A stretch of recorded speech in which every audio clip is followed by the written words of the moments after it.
మాతృదేవోభవ. ఈ సన్మానములందుకొన్నప్పుడు అమ్మా, ఈ సన్మానములందుకొన్నప్పుడు నేనేమేని గర్వింతునో, మీ సమ్ముల్ మెలివేయజూచెదనో. ఈ సన్మానములందుకొన్నప్పుడు నేనేమేని గర్వింతునో, మీ సమ్ముల్ మెలివేయజూచెదనో. ఉన్మీల ద్వినేత్రములందు ఈసున్ రోసము చూపబోయెదనో. అమ్మా, ఈ సన్మానములందుకొన్నప్పుడు నేనేమేని గర్వింతునో, మీ సమ్ముల్ మెలివేయజూచెదనో. ఉన్మీల ద్వినేత్రములందు ఈసున్ రోసము చూపబోయెదనయంచు. ఏ వేళనైనన్ నను నీ సాంగత్యము వీడనీవు జననీ. ఈ సన్మానములందుకొన్నప్పుడు నేనేమేని గర్వింతునో, మీ సమ్ముల్ మెలివేయజూచెదనో. ఉన్మీల ద్వినేత్రములందు ఈసున్ రోసము చూపబోయెదనయంచు. ఏ వేళనైనన్ నను నీ సాంగత్యము వీడనీవు జననీ. నేత్రస్ఫురద్యోధునీ.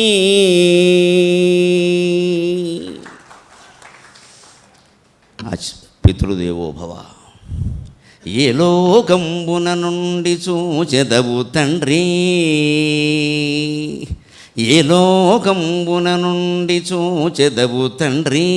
ఈ కుమారార్భకుండు ఈ లోకమ్మున ఇట్టి పండితులలో ఈ గౌరవం వందగా. ఏ లోకంబున నుండి చూచెదవు తండ్రి, మాలోకమ్మని తిట్టినావు. 10వ తరగతి నుండి పద్యాలు రాస్తుంటే పద్యాలకి డబ్బులు ఎవడిస్తాడరా, ఎలా బతుకుతావు, ఈ పద్యాలు ఎందుకు పని లేక పిచ్చిమాలోకం అనేవారు. పెద్దవాళ్ళ తిట్లు కూడా దీవెనలు అవుతాయంటారు. మాలోకం మాట నిజమే అయింది. మాలోకమ్మని తిట్టినావు కవితే మాలోకమయ్యన్ గదా. మాలోకమ్మని తిట్టినావు కవితే మాలోకమయ్యన్ గదా.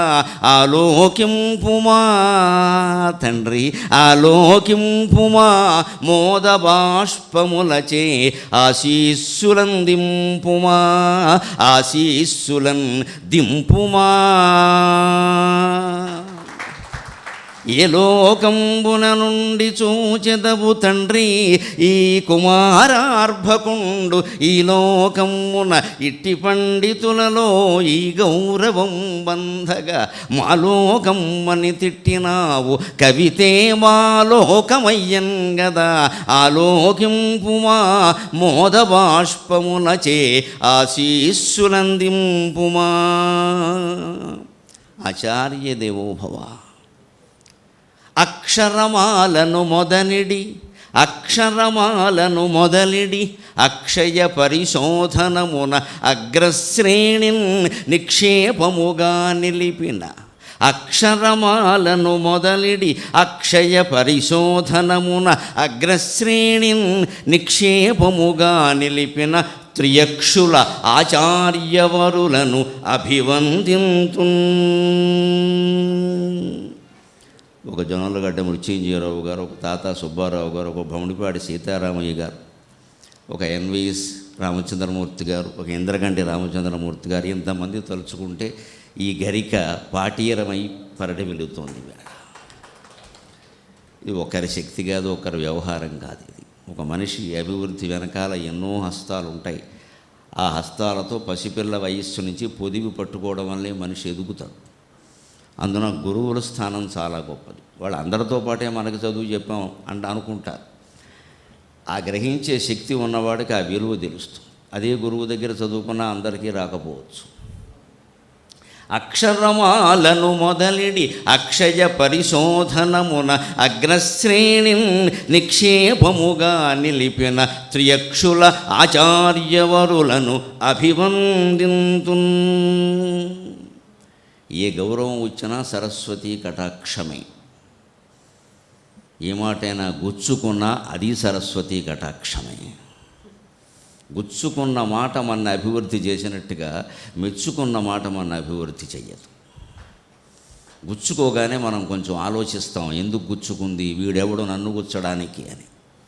వాడికి అహంకారం ఉంటుంది, నేనేం గుచ్చకూడదా, నువ్వు గుచ్చలేదా అంటాడు వాడు. అప్పుడు మనము ఆలోచిస్తాం, అప్పుడు ఖచ్చితంగా ఎదుగుతాం. విమర్శను సహించడం కాదు, ఆహ్వానించగలగాలి. అది మన తీర్చిదిద్దుతుంది. అందుకని నా దృష్టిలో ఏం జరిగినా సరస్వతి కటాక్షంగానే భావిస్తాను. వచ్చిన గౌరవం ములవి భారతి పాదములల్లు తీవెలవు గుర్చిన ముళ్ళ కంచెలవి గుండెలలోన గులాబీ పువ్వులవు. వచ్చిన గౌరవం ములవి భారతి పాదములల్లు తీవెలవు గుర్చిన ముళ్ళ కంచెలవి గుండెలలోన గులాబీ పువ్వులవు. ముత్యమటల్ స్రవించునవి ముత్యములు ఈ బ్రతుకాలి చిప్పలో. ముత్యమటల్ స్రవించునవి ముత్యములు ఈ బ్రతుకాలి చిప్పలో. మెచ్చడి స్నేహభావములే మేలి మెరుంగులు జీవితాలకు. ఇప్పుడు ప్రవచనం గురించి ఒక మాట.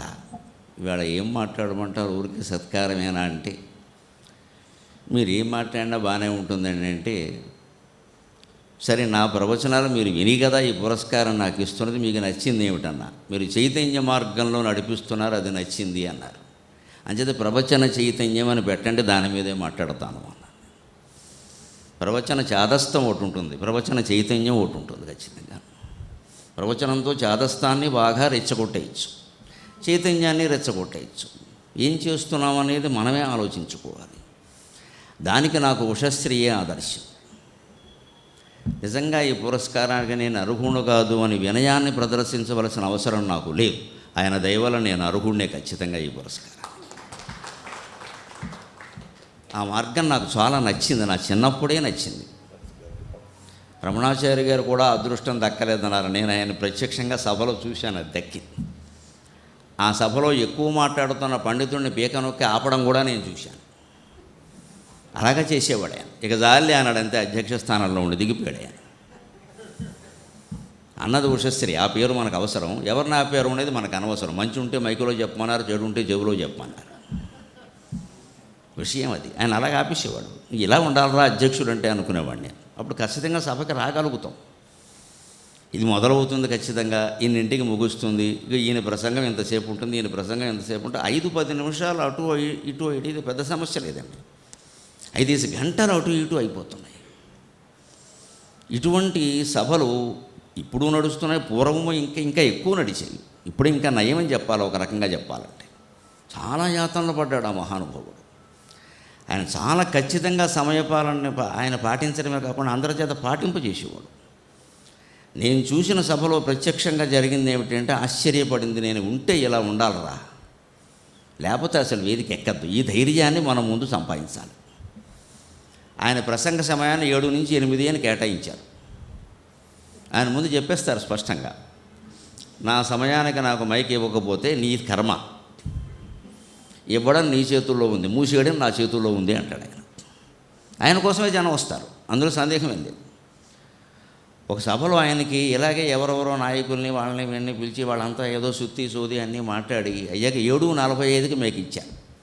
శ్రీ మహాగణాధిపతయే నమః అని 8ంటికి స్వస్తి అని వెళ్ళిపోయాడు. అంతే చచ్చాడు ఆ కార్యకర్త.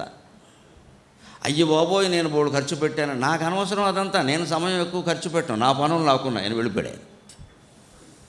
దెబ్బకు మొత్తం కార్యకర్తలు సహా కార్యక్రమం నిర్వహించే వారందరూ దారిలోకి వచ్చేస్తారండి. వక్తలు ప్రవచనకర్తలు ప్రధానంగా ఇలా ఉంటాయి. లేకపోతే మొత్తం సాగతీసి ఏం మాట్లాడతారో తెలియదు, ఎందుకు మాట్లాడతారో తెలియదు. నాకు ఇంకా ప్రవచనకర్తలకి ఒక అదృష్టం పట్టింది ఈ మధ్యన. మమ్మల్ని ప్రవచనం చెప్పమని అడిగేవాళ్ళు ఎవరైనా 2 గంటలు మా ప్రవచనమే పెడతారు, ముందు వెనక ఏమీ ఉండవు. ఇంకా శుభ్రంగా ఓ సింహాసనం వేస్తారు, కూర్చుంటాం, ఓ మంచినీళ్ళు చేసి బారేస్తారు, పక్కన లాగించేస్తారు. అందువల్ల మేము సుఖపడుతున్నాం, నిజంగా మాకు ఆ ఇబ్బంది లేదు. కానీ పుస్తకావిష్కరణ సభలకి ఇతరత్రా సభలకి ముఖ్య అతిథిగా వచ్చేవారికి రమణాచార్య గారికి బాగా అనుభవం అయిపోయి ఉంటుంది. ఓ 5-6 ఉండడం, ఎవరు ఎందుకు వస్తారో తెలియదు, ఎవరు ఏం మాట్లాడతారో తెలియదు. ఓసారి ఆయన అధ్యక్షుడు అంటారు, ఓసారి విశిష్ట అతిథి అంటారు, ఓసారి ముఖ్య అతిథి అంటారు, ఓసారి అనుకోని అతిథి అంటారు. ఈ ముఖ్య అతిథిగా వచ్చిన ఆయన పుస్తకం మీద మాట్లాడడం మానేసి ఇందులో నేనున్నాను అని ఆయన కవిత్వం చెబుతూ ఉంటాడు, ఈ పుస్తకం గురించి మాట్లాడడం. ఈ కవి అన్యాయంగా మోసపోతూ ఉంటాడు. పైగా ఈ డబ్బులు ఇచ్చి కవి ఈ సభ పెట్టించుకున్నాడు, అనుమానం ఏం లేదు, లోపాయకారి విషయం అది. వాడు పుస్తకావిష్కరణ కోసం పెట్టించుకున్నాడు. తర్వాత ఈ పుస్తకాలు ఏమవుతాయో తెలియదు, కనీసం ఆ సభలో కూడా ఆ పుస్తకం మీద మాట్లాడే వాళ్ళు ఇద్దరూ సరిగ్గా మాట్లాడరు. ఇప్పటికింకా పుస్తకాలు వేస్తున్న పెద్ద కవులు, పెద్ద పండితులు కొంతమంది నాతో ఫోన్ చేసి మాట్లాడినప్పుడు ఈ విషయం చెప్పారు. మా పుస్తకాలు అమ్ముడయ్యాయండి, ఎందువల్ల అమ్ముడయ్యాయంటే ఆవిష్కరణ సభ వల్ల కాదు, మీ ప్రవచనంలో మా పుస్తకం పేరు చెప్పారు అందుకని అమ్ముడయింది అన్నాడు ఒక పెద్ద ఆయన. ఆ పుస్తకం నేను చదివి ఈ కావ్యం చాలా మంచిది మీరు చదవండి నేను చెప్పా, అందువల్ల అమ్ముడయ్యాయండి పుస్తకాలు, ఇందువల్ల అవ్వలేదండి అన్నాడు. పుస్తకం కొని చదివితే దాని విలువ వేరు, ఏదో ఊరికే నమస్తులతో సుమనస్తులతో అని ఇస్తే దాన్ని చదివితే దాని వ్యవహారం వేరు. ఈ గౌరవం నిలబడాలి అంటే లోకంలో సభలకు సంబంధించినటువంటి కొంతమంది వ్యక్తులైనా ఉషశ్రీ గారిలాగా చాలా ఖచ్చితంగా ఉండాలి. ఖచ్చితంగా అంటే మళ్ళీ ఒత్తుక్క రాసేస్తారు పత్రికలు, వారు రాయకండి, మామూలు కాయే ఇది, కడవలో కాను ఒత్తుక్క అనకూడదు. చాలా చూస్తూ పత్రికల్లో బాధపడదు. ఖచ్చితంగా లేదు అక్కడ, మనకి ఇష్టం లేకపోతే ఒత్తు గట్టిగా ఒత్తుతూ ఉంటాం మనం. కర్మ అని ఎక్కడా లేదు, అది కర్మే, అది మామూలు కడవలో మనకి అది బాగా లేదు కాబట్టి ఆ కర్మ అంటాం, అది ఏం లేదు, ఒత్తుక్క లేదు అక్కడ. మీరు నిఘంటువులో ఒత్తుక్క చూస్తే కర్మ కనపడదు, ఖచ్చితంగా కూడా కనపడదు, అది ఖచ్చితం. శుభ్రంగా కచ్చి అంటే బూడిద, కక్ష అనే అర్థం ఉంది, ఆ ఖచ్చితం అది. ఆ ఖచ్చితంగా ఉండాలి అంటేనండి రెండు ఉండాలి ఖచ్చితంగా. ఒకటి జ్ఞానం, రెండు ధైర్యం. ఒకటి సంపూర్ణంగా ఇది అద్వైత స్వరూపమైన సభ, ఇక్కడ ఎవరు ఎక్కువ కాదు తక్కువ కాదు. మేము మాట్లాడుతున్నాం కాబట్టి మేము వేదిక మీద ఉన్నాం, మీరు వింటున్నారు కాబట్టి కింద ఉన్నారు, మీరేం తక్కువ కాదు. ఇక్కడ ఎవరు రామచంద్రమూర్తి గారు కింద కూర్చో ఆయన తక్కువ, మాడభూషి వారు తక్కువ, ఎవరు తక్కువ అండి ఇక్కడ? అంత మహావక్తలు, మహాగ్రంథ రచయితలు, వీళ్ళు ఆయా రంగాల్లో శిఖరాగ్ర స్థాయిలో ఉన్నవాళ్ళు తక్కువ ఎలా అవుతారు? నాగసూరు వేణుగోపాల్ ఎటువంటి మనిషి, ఎంత చిత్తశుద్ధి కలిగిన మనిషి. అటువంటి వాడు శ్రోతల్లో ఉంటే మాట్లాడేవాడు ఎక్కువ అని వాడు తక్కువ అంటే ఏమిటిది? ఈవేళ నాకు మాట్లాడే అవకాశం వచ్చింది, వారు వింటున్నారే, వారు మాట్లాడతారు, నేను వింటాను. ఇది జ్ఞానం, ఇదంతా ఒక్కటే, ఇందులో నా గొప్పతనం ఏమీ లేదు. ఏదో ఎవరికో ఒకరు ఇవ్వాలి, ఒకరు పుచ్చుకోవాలి. ఇస్త్రమ్మ వాయనం, పుచ్చుకుంటున్నామా వాయనం, శ్రావణ మాసం లెక్క. ఓ మంగళవారం వీరు వారికి ఇస్తారు, శుక్రవారం వారు వీరికి ఇస్తారు, అయిపోయాయి. అదే చీర ఇవ్వకుండా ఉంటే పర్వాలేదు, అదే చీర ఇవ్వకుండా ఉంటే ఆ వాయనం ఇచ్చినా పర్వాలేదు. మళ్ళీ ఈ చీర అటెళ్ళి ఆ చీర ఎటు వస్తే అనంత పద్మనాభస్వామి వ్రత కథలాగే ఉంటుంది వ్యవహారం. అదే చైతన్యము చాదస్తము అంటే. అనంత పద్మనాభస్వామి వ్రతంలో గమ్మత్తైన కథ ఉంటుంది. విష్ణుమూర్తిని దర్శించడానికి నారదుడు వెడతాడు, ఆ కథ అసలు అలా మొదలవుతుంది. ఆయన ఒక చోట ఒక దృశ్యం చూస్తాడు నారదుడు. ఒక ఇద్దరు స్త్రీలు ఉంటారు, తల్లి కూతురు వయస్సులో కనబడతారు, ఇద్దరు కూడా వాళ్ళ వయస్సును బట్టి తెలుస్తుంది. ఇద్దరు అట్లు ఇస్తున్నారు, అట్ల తద్దిలేక. పిండి అక్కడే ఉంది, పొయ్యి బాగానే ఉంది, శుభ్రంగా ఎటకల పొయ్యి పెట్టారు, అట్ల కాడ పెట్టారు, పెన ఉంది, వేస్తున్నారు, బాగానే కాలుతున్నాయి అట్లే. నేను తీరా అట్టు తిందామనేసరికి అట్టు మాయమైపోతుంది, ఒక్క అట్టు దొరకట్లేదు. కష్టపడి మళ్ళీ వేస్తున్నారు, ఏమో పొరపాటు వేసేమో అని మళ్ళీ వేస్తున్నారు. 100 అట్లు వేసినా ఒక్క అట్టు దొరకట్లేదు. తల్లి కూతురు ఇద్దరు బాగానే వేస్తున్నారు, ఇద్దరికి ఒక్కట్టు దొరకట్లేదు. ఏమిటి తినే సమయానికి అట్టు మాయం అవుతుంది ఏమిటని అనుమానం. సరే వైకుంఠానికి అడుగుతున్నాం కదా, నారదుడిని విష్ణుమూర్తిని అడుగుదాం అనుకున్నాను. తర్వాత వెళ్ళాక ఆయన అడిగాడు, ఏమంటే నేను ఎలా చూశాను అంటే, అదే మరి నాతో పెట్టుకుంటే అలాగే ఉంటుందన్నాడు ఆయన, విష్ణుమాయ. ఎందుకంటే వ్రతం చేసిన వాళ్ళు చీర దానం ఇవ్వాలి, ఒక ముత్తైదువురు. ఈ తల్లి ఏమనుకుంది, భూలోకంలో ఉన్నప్పుడు ఎప్పుడు వ్రతం చేసినా సరే కూతురుకే ఇచ్చింది చీర, ఇంకెవరికి ఇవ్వలేదు. ఆ కూతురు కూడా చాలా గొప్పది. మర్నాడు ఆవిడ వ్రతం చేసి అదే చీర తల్లికి ఇచ్చింది. మొత్తం మీద ఒక చీర పసుబొట్టుతో 200 పసుబొట్లతో 200 వ్రతాలకి ఒక్క చీరతో అయిపోయింది. వీళ్ళని మొత్తం కేంద్ర ప్రభుత్వంలో ప్రణాళికా శాఖ మంత్రి కింద పెట్టాలి వీళ్ళని. మరి విష్ణుమూర్తి ఊరుకుంటాడా? నువ్వు ఒక్క చీరతో 200 వ్రతాలు చేస్తావా అంటే, కథలో ఎలా ఉంటుందంటే, మీకు వ్రతము చేసినప్పుడు మొత్తం ఏదో ఒక చీర దానం ఇవ్వను. ఎవరికి ఇవ్వాలని ఏముండదండి, ఈ వర్గమా ఆ వర్గమా ఏముండదండి అక్కడ. దానం ఎవరికి ఇవ్వాలి?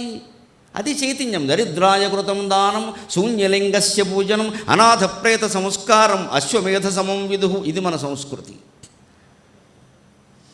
దానం ఫలానా కులం వాడికి ఇవ్వమని ఎక్కడ చెప్పలా. ఐశ్వర్యం ఉన్నవాడికి ఇవ్వమని చెప్పాల. దరిద్రాయ కృతం దానం. దానానికి ఒక్కటే అర్హత, మనకి ఉంది వారికి లేదు, అంతే, ఇచ్చేసి. అది దరిద్రాయ కృతం దానం. ఎంత పేదవాడికి ఇస్తే అంత మంచిది. మనం ఏం చేస్తాం, మా ఆడపడుచుకు పెడదాం, ఏమీ పెట్టలేదని అనుకుంటుంది ఈ మధ్యన. నువ్వు పెట్టినా అలాగే అనుకుంటుంది ఆవిడ, ఎందుకంటే ఆవిడ ఆడపడుచు, ఇంకో మాటలేదు అక్కడ. అసలు ఆ బంధంలోనే ఉందా తేడా.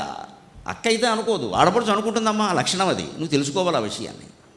వాళ్ళని సంతోషపెట్టడం ఏంటి, అర్థం లేనమాట. ఇంతే పెడతాను, నీ ఇష్టం వస్తే రా, లేకపోతే లేదని చెప్పి మానేస్తుంది, కాఫీ కలిసి వస్తుంది, నష్టమేం లేదు. ఈ బంధాలు ఇలాగే ఉంటాయండి. ఏం పెట్టినా ఆక్షేపణే, ఏమి పెట్టకపోతే ఇంక చెప్పక్కర్లేదు. అందుకని దీనికి విరుగుడు ఏమిటి, అసలు ఈ వీళ్ళకి ఎందుకు పెట్టాలి, మనం బంధువుల్ని మిత్రుల్ని పిలుస్తారు ఏమిటంటే నాకు ఎప్పటికీ శంక. వ్రతాలు నోములు అంటే శాస్త్రం స్పష్టంగా దరిద్రాయ కృతం దానం. డేరాల్లో నివసిస్తున్నారే జనం. మా సైనికపురిలో ఎన్ని డేరాలు ఉన్నాయనండి. తినడానికి తిండి లేదు, కట్టుకుందుకు బట్ట లేదు, కట్టుకున్న చీరలనే డేరాల కింద వేసుకుంటున్నారు ఒక్కోసారి. ఈ జమీందారులందరూ, పెద్ద పెద్ద కులాల వాళ్ళందరూ, వ్రతాలు చేసేవాళ్ళందరూ ఓ కారులోనో కాకపోతే ఓ ఆటోలోనో ఓ 50 చీరలు వేసుకునేవాళ్ళు. ఆ డేరాల్లో ఉండేవాళ్ళందరినీ పిలిచి నువ్వు శ్రావణ మంగళ గౌరీదేవోమా అని బొట్టు పెట్టి ఒక చీరిస్తే ఒక్క మతం మార్పిడి జరగదండి ఖచ్చితంగా. మతం మార్పిడి జరగదండి ఖచ్చితంగా. ఆ వర్గాలను మనం పూర్తిగా విస్మృతం చేసి పారేసాం. వాళ్ళ పుట్టుకే అంతా. ఒకవేళ వాళ్ళలో ఎవడన్నా కాస్త మాట్లాడితే ఒళ్ళు బరిసింది, నీకు బలవలేదు, ఇక్కడ వాడికే బరిసింది. కానీ ఇది మన సంస్కృతి కాదు. ఎలా ప్రచారం అవుతుందో నాకు తెలియదు. నా పోరాటం అంతా అదే. నువ్వు పేదవాడికి దానం ఇయ్యరా అని మొత్తం వ్యాస మహర్షి దగ్గర నుంచి అందరూ చెబుతుంటే, మన చుట్టాలకి, మన బంధువులకి, మన కులం వాళ్ళకి అది దాటి వెళ్లకుండా మనం దానాలు చేసి మనకి ఫలితం రమ్మంటే ఎక్కడి నుంచి వస్తుంది? పైగా తల్లి కూతురు అని దానాలు చేసుకుని కనీసం పరాయి వాళ్ళకి అదే.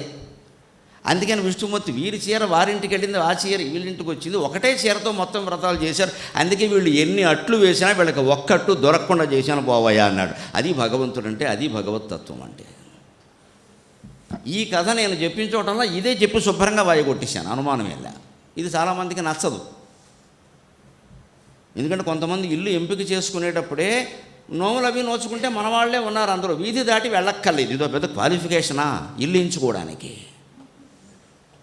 పేదవాళ్ళు ఉన్నారు అందరూ, నేను దానం ఇవ్వగలుగుతాను కాబట్టి ఇక్కడ ఎంచుకుంటున్నానని ఎంచుకోవచ్చే లేదది.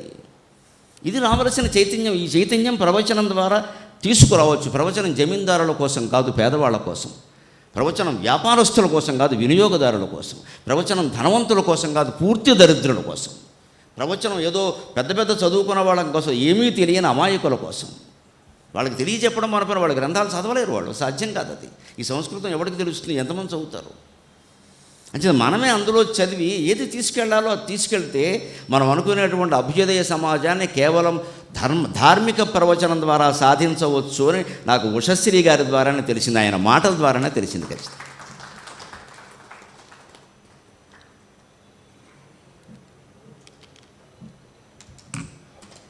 ఆ అభ్యుదయ సమాజం, ఆ సమాజం దానికోసం ఎంతమంది ప్రాణత్యాగాలు చేశారు. అమాయకంగా అడవులకు వెళ్ళి తుపాకులు పెట్టి. వాళ్ళేం ద్రోహులా? ఎంతమంది ఎన్ని ప్రాణాలు పోయాయి. పిల్లలు, యువకులే, వాళ్ళకి తల్లి తండ్రి లేరా? దేశాల మధ్య దాడులు జరుగుతుంటే హిమాలయాల సరిహద్దుల్లో ఎంతమంది సైనికులు ప్రాణాలు కోల్పోతున్నారు. వాళ్ళు చిన్నపిల్లలేని. ఇవాళ మన పిల్లల్ని మనం సైన్యంలో చేరమని కాదు, సైన్యం గురించి ఒక మాట కూడా చెప్పాం. నువ్వు డాక్టర్ అవ్వాలి, ఇంజనీర్ అవ్వాలి, నువ్వు డాక్టర్ అవ్వాలి, ఇంజనీర్ అవ్వాలి. ఇవాళ ఏ డాక్టర్ నమ్మడానికి వెళ్ళలేదు, ఏ ఇంజనీర్ నమ్మడానికి వెళ్ళలేదు. అంత డొనేషన్ డాక్టర్లే, అంత ఫీజు రియంబర్స్మెంట్ ఇంజనీర్లే. ఎవరి దగ్గరికి వెళ్ళడానికి వెళ్ళలేదు. ఏ వంతున ఎప్పుడు కూలిపోతుందో తెలియదు. నమ్మకం పోతుందండి. వ్యవస్థ మీద ఎందుకంత నమ్మకం పోతుంది? పాపభీతి పోయింది. దైవభక్తి, పాపభీతి రెండూ లేవు. భక్తికి వ్యతిరేకం హేతువాదం కాదండి, భక్తికి వ్యతిరేకం దొంగభక్తి. దొంగభక్తి భక్తికి వ్యతిరేకం. భక్తికి వ్యతిరేకం హేతువాదం కాదండి. హేతువాదంతో భక్తిని ఎవ్వరూ ఏమీ చేయలేరు. భగవంతుడు హేతువుకు అందేవాడు కాదు, హేతువుకు అతీతమైన ధ్యాన స్వరూపం అది. నువ్వే భగవంతుడు అని చెబితే హేతువుకు అందడం ఏంటయ్యా? అర్థం లేకుండా నువ్వెవరో ఆలోచిస్తేనే నీకు ఆత్మ ఏమిటో తెలుస్తుంది. ఆత్మే భగవంతుడు. ఆ ఆలోచించడానికి అడ్డమైంది మనస్సు. ఎందుకు మనం మనస్సును జయించలేకపోతామంటే, జయించవలసింది మనస్సునే, జయించడానికి సాధనము మనస్సే. ఎలా కుదురుతుంది? సాధనము అదే, సాధ్యము అదే. అందుకే మనస్సు జయించడం కష్టమవుతుంది. ఆ ఒక్కటి మనోక్షయం మనోజయం మనం సాధించగలిగితే మొత్తం యోగ వాసిష్టం 32,000 అర్థమైపోయినట్టు ఇంక చేసేదేం లేదు ఇక్కడ. నువ్వు తర్వాత గుళ్ళోకి వెళ్ళావా, బళ్ళోకి వెళ్ళావా, మానేసావా వేరే విషయం. నా కుర్యాత్ నా విజానయ్యాత్ సర్వం బ్రహ్మేత్యనుస్మరణ యథాసుఖం తథా తిష్టేత్ ఇది వేదాంత నిండిమహ, శంకరాచార్య మాట. ఇంక నువ్వు చేయవలసింది ఏం లేదా, తెలిసింది కదా విషయం, అంతా బ్రహ్మాన్ని తీసిపారాయి. ఇది ఇంత ఆధ్యాత్మిక చైతన్యం మనలో ఉంటే ఇది వెళ్ళట్లేదండి. నిజంగా నేను 2018 నవంబర్ 26వ తేదీన కోటి దీపోత్సవ వేదిక మీద నేను మానేస్తున్నానని ప్రకటించడంలో అంతర్గతమైన విషయం నా ఎల్లాలకి తెలుసు, ప్రత్యక్షంగా ఉన్నవాడు. నువ్వు ఒక్కత్తివి నాకు అనుమతిస్తే చాలు నేను మానేస్తానంటే, మీ ఇష్టమే నా ఇష్టం అండి, మీరు మనశ్శాంతిగా ఉండమే నాకు కావాలి అంది ఆవిడ. ఆ ఎల్లాలకి నమస్కారం. నిజంగాను మీరు మనశ్శాంతిగా ఉండడం నాకు కావాలి, ఇంకేమొద్దు, నాకు నచ్చలేదు, నేను ఉండను అన్నానంతే. కార్యకర్తలే దొంగలు, కార్యకర్తలే దొంగ వ్యాపారాలు చేస్తున్నారు, మన ఇమేజ్ని వాళ్ళు వాడుకుంటున్నారు. ఎక్కడికెడితే అక్కడ మేము పడుతున్న యాతన, నిన్న మొన్న కూడా పడిన క్షోభ చెప్తున్నానని ఇంటికి వచ్చి కళ్ళనీళ్ళు పెట్టుకున్నాను నేను. ఒక 100 మంది కాళ్ళ మీద పడ్డం. ఏమిటండి పాదాభివందనాలు, అర్థం లేని బానిస సంస్కృతి. ఎవరికి చేస్తారు మీరు పాదాభివందనం, ఎందుకు చేయాలి? కరోనా వచ్చి మమ్మల్ని కాపాడింది, దగ్గరికి రావడం మానేశారు. చచ్చిపోతున్నాడు లేదా ఇక్కడ. పెట్టినవాడు ఊరికే పెట్టడండి. మా అబ్బాయికి చదువు రావాలని ఆశీర్వదించండి, ఆశీర్వదిస్తే వచ్చేస్తుందా? ఒకవేళ వచ్చిందని అనుకుందాం, వీడు అమెరికా పోతాడు, నా దేశానికి ఉపయోగపడ్డా నేను ఎందుకు ఆశీర్వదించాలి? అది నా పోరాటం. నాకు నిజంగా తపశ్శక్తి ఉంటే నా దేశానికి ఉపయోగపడే మనిషిని నేను ఆశీర్వదిస్తాను, కానీ అమెరికా పోయేవాడికి, ఆస్ట్రేలియా పోయేవాడికి నా ఆశీర్వచనం ఎందుకండి? అది వృధా కదా, అది వృధా కదా. నా దేశానికి ఉపయోగపడుతూ, నా దేహానికి ఉపయోగపడుతూ నేను ఎందుకు ఆశీర్వదించాలి? ఆశీర్వచనానికి శక్తి ఉందా లేదా అది వేరే విషయం. ఉందేనే కదా వాళ్ళు అంటున్నది, ఉంటే ఉన్నా కూడా తప్పే కదా. అంటే మీరు ఏం ఆశిస్తున్నారు? మీరు కష్టపడరు, మేము సరస్వతి స్వరూపం, మేము ఇలా అనేస్తే మీకు ఏదో వచ్చేయాలి. అందుకే నాలుగు మీద బీజాక్షరాలు రాసేవాళ్ళు తయారయ్యారు. 2,000, 5,000, 10,000, 2,000కు ఒక అక్షరం, 10,000కు 6 అక్షరాలు. నాలుగు కుళ్ళిపోతుంది తప్ప ఒక్క ముక్క రాదు, దెబ్బలతో పడి చీలిపోతుంది. అది బీజాక్షరాలు రాస్తే చదువులు రావడం ఏంటండి? ఎలా వచ్చాయి? కాళిదాసు ఎంత కష్టపడ్డాడు, ఎవరెంత కష్టపడ్డారు, మహాకవులు ఎంత కష్టపడ్డారు. పరవస్తు చెన్నైసూరు నిన్నమ్మన్నట్టు వాడు ఎంత కష్టపడ్డాడు. రాత్రి గుళ్ళో దీపం దగ్గర చదువుకున్నాడు ఆ పెద్ద మనిషి. 16 ఏళ్ళు ఆయనకు అక్షరాలు రాకపోతే తండ్రి రంగాచార్యులు గారని మేనమామను చూసి ఆయన కోపడి, ఒరే పలా నాయన సింహం లాంటి వాడు కడుపున పుట్టేవరా, ఇలాంటి దౌర్భాగ్యుడు పుట్టేవాడు. ఆ మాటకు పౌరుషం వచ్చి తండ్రికి చెబితే, నేను నీకు చదువు చెప్పను మావయ్యని చెప్పమని అన్నాడు. అప్పుడు ఆ రంగాచార్యులు గారి దగ్గరికి వెడితే ఒక్క పూట అక్షరాలు రాస్తే 56 అక్షరాలు ఒక్క పూటలో నేర్చుకున్నాడు. వయోజన విద్య, అప్పటికే 16 ఏళ్ళు. మరి తర్వాత ఆయన చదువుకున్న పుస్తకాలన్నీ గుళ్ళో, పాపం అప్పుడు దీపం కూడా ఆముదం దీపం పెట్టే శక్తి కూడా లేదండి అప్పుడు. అందుకని గుళ్ళో దీపం ఎప్పుడు ఆర్పరండి. గుళ్ళో దీపంలో ఉందంటారు బతుకు, ఎందుకని గుళ్ళో దీపం ఆర్పరు కదా. ఆ గుడి దీపం దగ్గర, గుట్లో దీపం దగ్గర ఆ పుస్తకం పెట్టుకుని చదువుకునేవాడే. అంత చదువుకుని చెన్నైసూరి కష్టపడి పైకి వస్తే, మీరు చెన్నైసూరి విగ్రహాన్ని పాదాలకి దండం పెట్టేస్తే చదువు వస్తుందని ప్రచారం చేస్తే దండాలు పడతారమ్మా, ఇంకేం చేయరు. ఆయన పడిన కష్టం పడరు. పెద్దలను గౌరవించడానికి, ఆశీర్వదించడానికి వ్యతిరేకం కాదండి, సమస్య అది కాదు. దాన్ని మీరు పెంచకూడదు, అది కేవలం గౌరవం అంతే. మీ అతిథులు వస్తే మీరు నమస్కారం పెడతారు అంతే. ఆ నమస్కారానికి ఒక ఫలితం ఆశిస్తారేమిటి? నమస్కారంలో ఉంది మస్క, ఫలితం ఉండదు. అది గౌరవం, కేవలం గౌరవం. ఈ పాదాభివందన సంస్కృతి ముందు వెళ్ళిపోవాలి ప్రవచన రంగం నుంచి. అందుకే నేను ఈ మధ్య ఒక కరోనా దాటాక ఒక నియమం పెట్టుకున్నా. చక్కగా ప్రవచనం కాగానే నేనే నిలబడి, మరెవరు చెప్పినా వినరు. మామూలు మా భక్తులే కదండి అందరూ, అందుకని ఎవరు చెప్పినా వినరు. పోలీసులు చెప్పినా వినరు, మేమే చెప్పాలి. అందుకని బాబు, యమునా నది బాలకృష్ణుడికి దారి ఇచ్చినట్టుగా నాకు మీరు 2 పాయలుగా చీరి దానివ్వండి. నా ప్రవచనం నేను చెప్పేది మీ కాళ్ళ మీద మీరు నిలబడ్డానికి కానీ నా కాళ్ళ మీద పడ్డానికి కాదు అని స్పష్టంగా చెబుతున్నాను.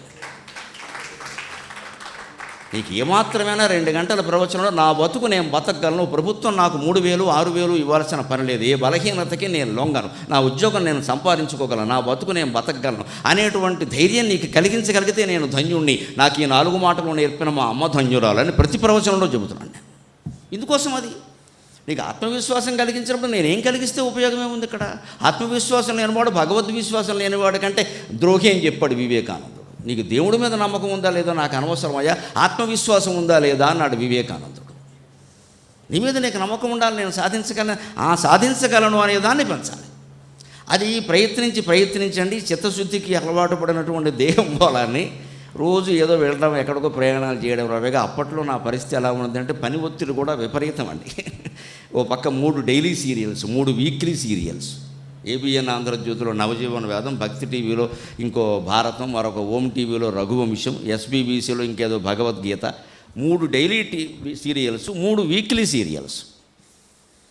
వారంలో 3 రోజులు పొద్దున్న 8:30కి క్యారేజీ పట్టుకుని వెళ్ళడం టీవీకి, సాయంత్రం 5ంటికి రావడం.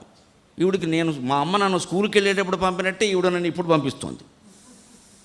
వారంలో 3 రోజులు ఇదే పని. ఆ 3వ రోజు సాయంత్రం రాగానే రైలు ఎక్కడో భీమవరమో ఇంకో రామవరమో వెళ్ళడం. ఆహ్వానాలు అలా ఉన్నాయి, అవసరము ఉంది నిజానికి. నాకు అదే అనిపించింది. 60 ఏళ్ళు వచ్చాయి నాకు, 58లో పుట్టాను, 2018కి 60 పూర్తయి. 60 పూర్తవగానే పెంచిన 2 ఏళ్ళు సహా దించేస్తారు కదా ప్రభుత్వంలో. 58కి పెంచి 60 అన్నారు, అప్పుడైనా మానేయాల్సిందే కదా. అందుకే నేను మానేస్తాను, ఇది ఉద్యోగం, ఇది అని మానేస్తాం, మనకు అవసరం లేదు అని మానేస్తే ఎటువంటి ప్రపంచం వచ్చిందో అందరికీ తెలుసు. నేను తట్టుకోలేకపోయాను 3 నెలలు. అసలు ఇంత ఆదరణ ఉందని నాకు తెలియలేదు, మానేసినప్పుడే తెలిసింది నాకు. ఎందుకంటే నాకు ఒక చిత్తశుద్ధి ఉంది. అప్పుడు ఒప్పుకున్న కార్యక్రమాలు ఉన్నాయి 3-4 నెలలు. ఆ బాకీ మాకు పశ్చిమ గోదావరి భాషలో నాగాలంటారు. నాగాలు పాలేరుని పెట్టుకుంటే ఏడాదంతా పనిచేసి మధ్యలో సెలవులు పెడుతూ ఉంటాడు కదా, 7-8 ఉంటే ఆ అయిపోయిన తేదీ నుంచి 5 రోజులు నాగాలు చేయిస్తారు. నాగాలు చేస్తున్నాడు, అక్కడి నుంచి సంవత్సరం లెక్క పెడతారు. పని దగ్గర శ్రామికులు పని చేయించోడు అంత ఖచ్చితంగా ఉంటామండి మనం. ఎంత దోపిడీ! ఆ నాగాలు చేయించుకోవాలా, వాడికి సెలవు ఉండద్దా? నాకు అప్పుడు చిన్నప్పుడే అనిపించింది ఇది వ్యతిరేకించాల్సిన సమాజం రా అని.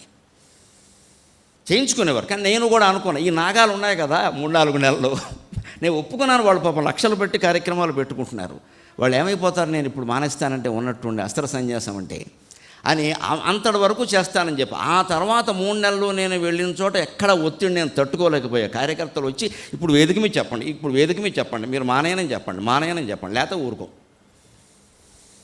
ఇది తట్టుకోలేక నేనే తర్వాత బాబు ఏదో 3 నెలలు అడిగి చెప్తాను, 3 నెలలు ఆగి చెప్తాను, మొత్తం మీద ఉగాది నాడు మళ్ళీ ప్రకటించాను, నేను తప్పించుకోవడం లేదు, తగ్గించుకుంటున్నాను అని ప్రకటించాను.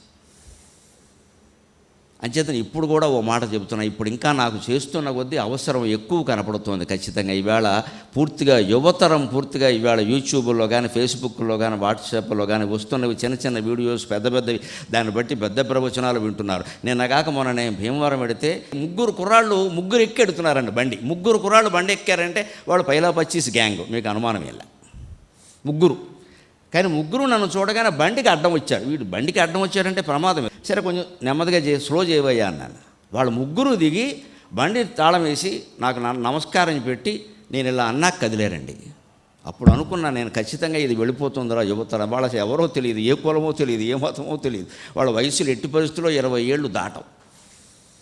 వాళ్ళకి ఇవి వెడుతున్నాయి. పైగా నేను ఎలా ఉన్నాను, ఈ వేషంలో లేను, ప్యాంటు చొక్కాతో ఉన్నాను, మాస్క్తో ఉన్నాను, కళ్ళజోడు పెట్టుకున్నాను, ఇవన్నీ ఉన్నా సరే వాళ్ళు గుర్తుపట్టేశారు. పై కారులో ఉన్నాను, అద్దం అడ్డంగా ఉంది. ఇంత గుర్తుపడుతున్నారంటే బాగా చూస్తున్నారు అబ్బాయి. అందుకని మనం ఎట్టి పరిస్థితుల్లో ఈ చైతన్య స్రవంతిని కొనసాగించవలసింది అనుకున్నా. ప్రవచన మార్గమున్ విడను భారతి పాదయుగము సాక్షి, ప్రవచన మార్గమున్ విడను భారతి పాదయుగము సాక్షి. ఈ యువతరమేమి కావలే, అయోమయమున్ వనరించు బుద్ధులు ఈ అవనిగలంత కాలము,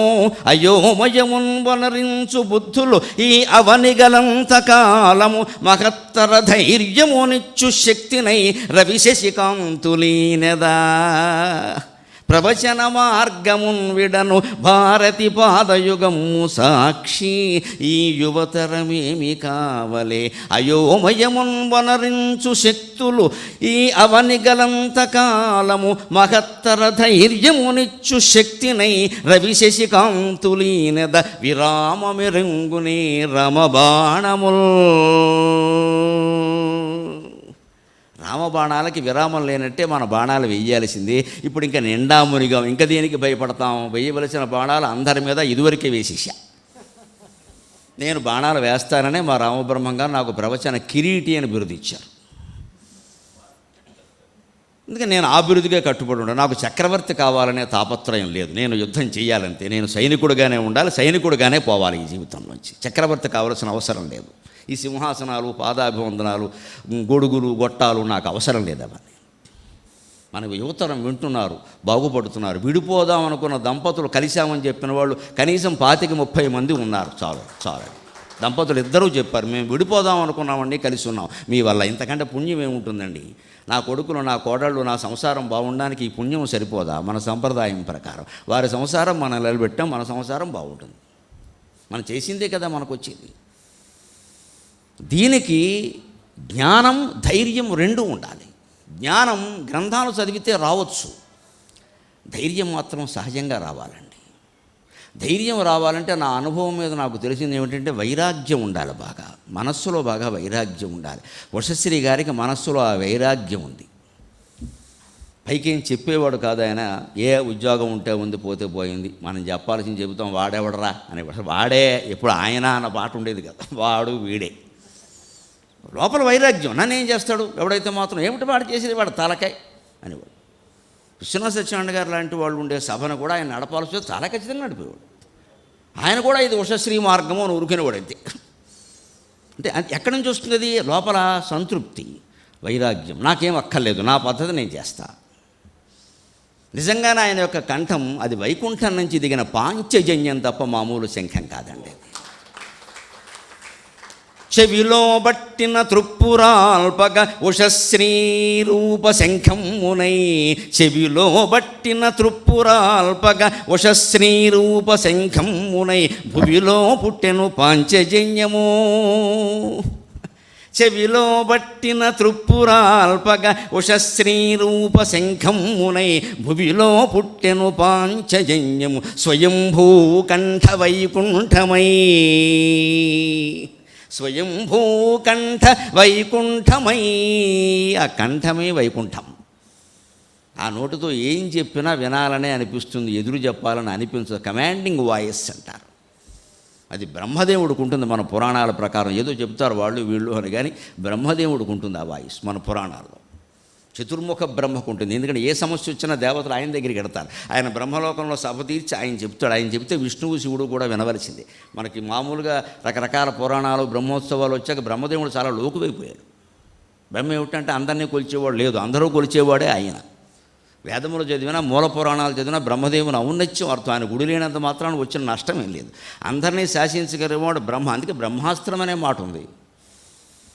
శివాస్త్రం, విష్ణువస్త్రం అంత గొప్పవి కాదు, బ్రహ్మాస్త్రం అనే మాట ఎక్కువ. ఆ బ్రహ్మకి ఉందండి ఆ మాట, కమాండింగ్ వాయిస్. మనకి తెలిసినంతవరకు తెలుగు ప్రవచనకర్తల్లో ఉషశ్రీ గారికి ఉంది ఆ వాయిస్. ఖచ్చితంగా ఆయన ఏం చెబితే అది వినవలసింది. అది విన్నాక నాకు అనిపించింది ఈ మాట, చెవిలో పట్టిన తృప్పురాల్పగ ఉషశ్రీ రూప శంఖమునై, భువిలో పుట్టెను పాంచజన్యము. స్వయంభూకంఠ వైకుంఠమై, కవులున్ పండితులెంత వారలైనన్, కవులున్ పండితులెంత వారలైనన్, కాలంబు పట్టించుకోక వసంబోసిన ఎట్లు వాగ. కవులున్ పండితులు ఎంత వారలైనన్, కాలంబు పట్టించుకోక వసంబోసిన ఎట్లు వాగ. అతడే కాపాడే శ్రోత్రావళిన్. ఒక్కొక్కడు మైకు పట్టుకుని వదలకుండా రకరకాలుగా జనాన్ని బాధ పెడుతూ ఉంటే, అసలు ఇలాంటి వక్తల్ని పెట్టిన వాళ్ళు కార్యకర్తలు కూడా ఆలోచించి ఉషశ్రీ గారిని అధ్యక్షులుగా పెట్టేవాడు. ఆయన వాగ్దాటికి అధ్యక్ష స్థానమే సరే, ఎందుకంటే ఎక్కువ మాట్లాడడం ఇష్టం ఉండదు ఆయనకి. అధ్యక్ష స్థానంలో ఉంటే తొలి పలుకులు, మలి పలుకులు, మధ్యలో కాస్త అప్పడాలు, ఒడియాలు ఏవో సరిపోతాయి. అంతకంటే ఉపన్యాసాలు ఇవ్వరు సాధారణ. ఆయన అలాగే ఉండేవాడు. ఎవరైనా అనవసర విషయాలు మాట్లాడుతూ ఎక్కువగా ఉంటే అని లేచేవాడు పైకి అంతే. ఈయన లేచాడంటే ఆయన ఆపేయవలసిందే. అది ఎవరైనా కానీ, ఎన్ని పీఠాలు పొందినవాడైనా కానీ. అందుకే నాకు అనిపించింది అన్నమాట, కవులున్ పండితులు ఎంత వారలైన, కాలము పట్టించుకోక వసంబోసిన ఎట్లు వాగ. అతడే కాపాడే శ్రోత్రావళిన్. శ్రోతలు ఏం అనలేరు, సభలోంచి అలాగనే వెళ్ళిపోలేదు. ఇంకా తర్వాత ఎవరో మంచి వక్త ఉంటాడు మాట్లాడేవాడు, వాడి కోసం వీళ్ళు వస్తారు. ఈ బాధలో ఉన్నప్పుడు నిజంగా ఆయన అధ్యక్ష స్థానంలో ఉండి కాపాడేవాడు. అధ్యక్ష స్థానాల్లో ఉండేవాళ్ళకి జ్ఞానము, ధైర్యము, వైరాగ్యము ఉంటే సభలు బ్రహ్మాండంగా నడుస్తాయి. 20 మంది ఉన్నా సభ నడపచ్చు. అది మనం ఉషశ్రీ నుంచి నేర్చుకోవాలి ఖచ్చితంగా. ఇక ప్రవచనంలో చైతన్యం, చాదస్తం అనేది కొన్ని ఉదాహరణలతో ఇటు అటు సరిగ్గా గీత గీసినట్టు చెప్తా. ఈ మధ్యన కొత్తగా ఒకటి చూశాను నేను. ఇదన్నమాట చైతన్యం అంటే అనుకున్నా. 1 నెల క్రితం త్రైలింగస్వామి జీవిత చరిత్ర చదివాను నేను. మహానుభావుడైన 287 పైన బతికాడు. తెలుగువాడు, అందుకే త్రైలింగస్వామి అనేవారు. ఉత్తరాదిలో ఉండేవారు. ఆయన దగ్గరకు ఒక బెంగాలీ భక్తుడు వచ్చాడు. ఆయనకి ఎంతో తాపత్రయపడి వచ్చాడు తెలుసుకుని. ఈయన దర్శనం ఇవ్వలేదు. మామూలుగా ఇచ్చేవాడు ఆయన. పొద్దున్న అలా లేచి 9 కూర్చునేవాడు. కూర్చోకూడదు. అది కూడా దిగంబరంగా ఉండేవాడు. ఆయన దయలింగ స్వామి దిగంబరంగా ఉండేవాడు. దర్శనం ఇచ్చేవాడు. ఆయనకు వచ్చేసరికి అన్నాడు, వద్దు వెళ్ళిపోమన్నట్టుగా వీళ్ళు పంపించారు. వారం రోజులాగి మళ్ళీ వచ్చి మర్నాడు మళ్ళీ వచ్చాడు అన్నాడు. మూడో నాడు మళ్ళీ వచ్చాడు అన్నాడు. వానికి అనుమానం వచ్చి 3 సార్లు ఇలా అంటూ ఉంటే స్వామివారికి నా మీద ఏదైనా కోపం వచ్చిందా ఏమిటి అని అక్కడ దగ్గరలో ఉండే శిష్యుల్ని వాళ్ళని అడిగితే వీళ్ళు అడిగారు, ఏమిటి ఇలా అంటున్నారంటే, నెలాళ్ళ తర్వాత చెబుతాను, ఉంటే ఉండమని పోతే పొమ్మని అన్నాడు. చెప్తాడు ఆయన. కారణం ఉంది. దివ్య దృష్టి అంటారు దాన్ని. మనకు లేదు కాబట్టి లేదనద్దు. మనకు ఉండదు. మనకు అసలు దృష్టి లేదు. కళ్ళజోడట్టుగా ఎడుతున్నాం ఇక్కడ. దివ్య దృష్టి ఎందుకు ఉంటుంది? ఈ దృష్టి లేక కళ్ళజోడు పెట్టుకుంటున్నాం. ఇదే అద్దాలు మళ్ళీ 100 సార్లు తుడుచుకుంటున్నాం రోజుని ఇక్కడ. దివ్య దృష్టిని మనం కాదు ఆక్షేపించేది ఇక్కడ. నీకు లేకపోతే ప్రపంచంలో లేకుండా ఉండవు. దివ్య దృష్టి ఉంటుంది ఖచ్చితంగా. ఆ దృష్టి ఎప్పుడు ఉంటుందంటే ఈ యథవ దృష్టి మానేసినప్పుడు ఉంటుంది. ఈ లౌకిక దృష్టి అంతా మానేసి లోపలికి చూడగలిగితే ఆత్మలోనే ప్రపంచం ఉందనే విషయం అర్థమైన తర్వాత అందులో అంతా కనపడుతుంది. పైగా మన దివ్య దృష్టి మన మాత్రానికి మన మానవ మాతృడుగా మనకుండే దివ్య దృష్టి ప్రతిరోజు స్వప్నంలో మనకు తెలుస్తోంది. మనం ఆలోచించం ఆ విషయం. ఏ దివ్య దృష్టి లేకపోతే మనం పడుకొని ఉండగా మన చెవులు కాళ్ళు అన్నీ ఏమీ వినకుండా ఏమీ చూడకుండా కాళ్ళు చాపేసి మనం శుభ్రంగా 6 అడుగుల కళేబరం పడుకుని ఉంటే ఎక్కడ ఈ మనస్సు కాశీ ఎలా వెళ్ళిందండి? ఆ చిత్రాలన్నీ ఎక్కడి నుంచి వచ్చేయండి? ఆ రూపాలన్నీ ఎవరు ధరించాలో ఆలోచించండి. చైతన్యం అంటే ఇది. కల రాగానేను నాకు పొద్దున్నే వెంకటేశ్వర స్వామి కనపడ్డాడు. వెంకటేశ్వర స్వామి కనపడినా వేరుశెనక్కాయలు అమ్ముకునేవాడిని కనపడినా అది కలే, అది భ్రమ.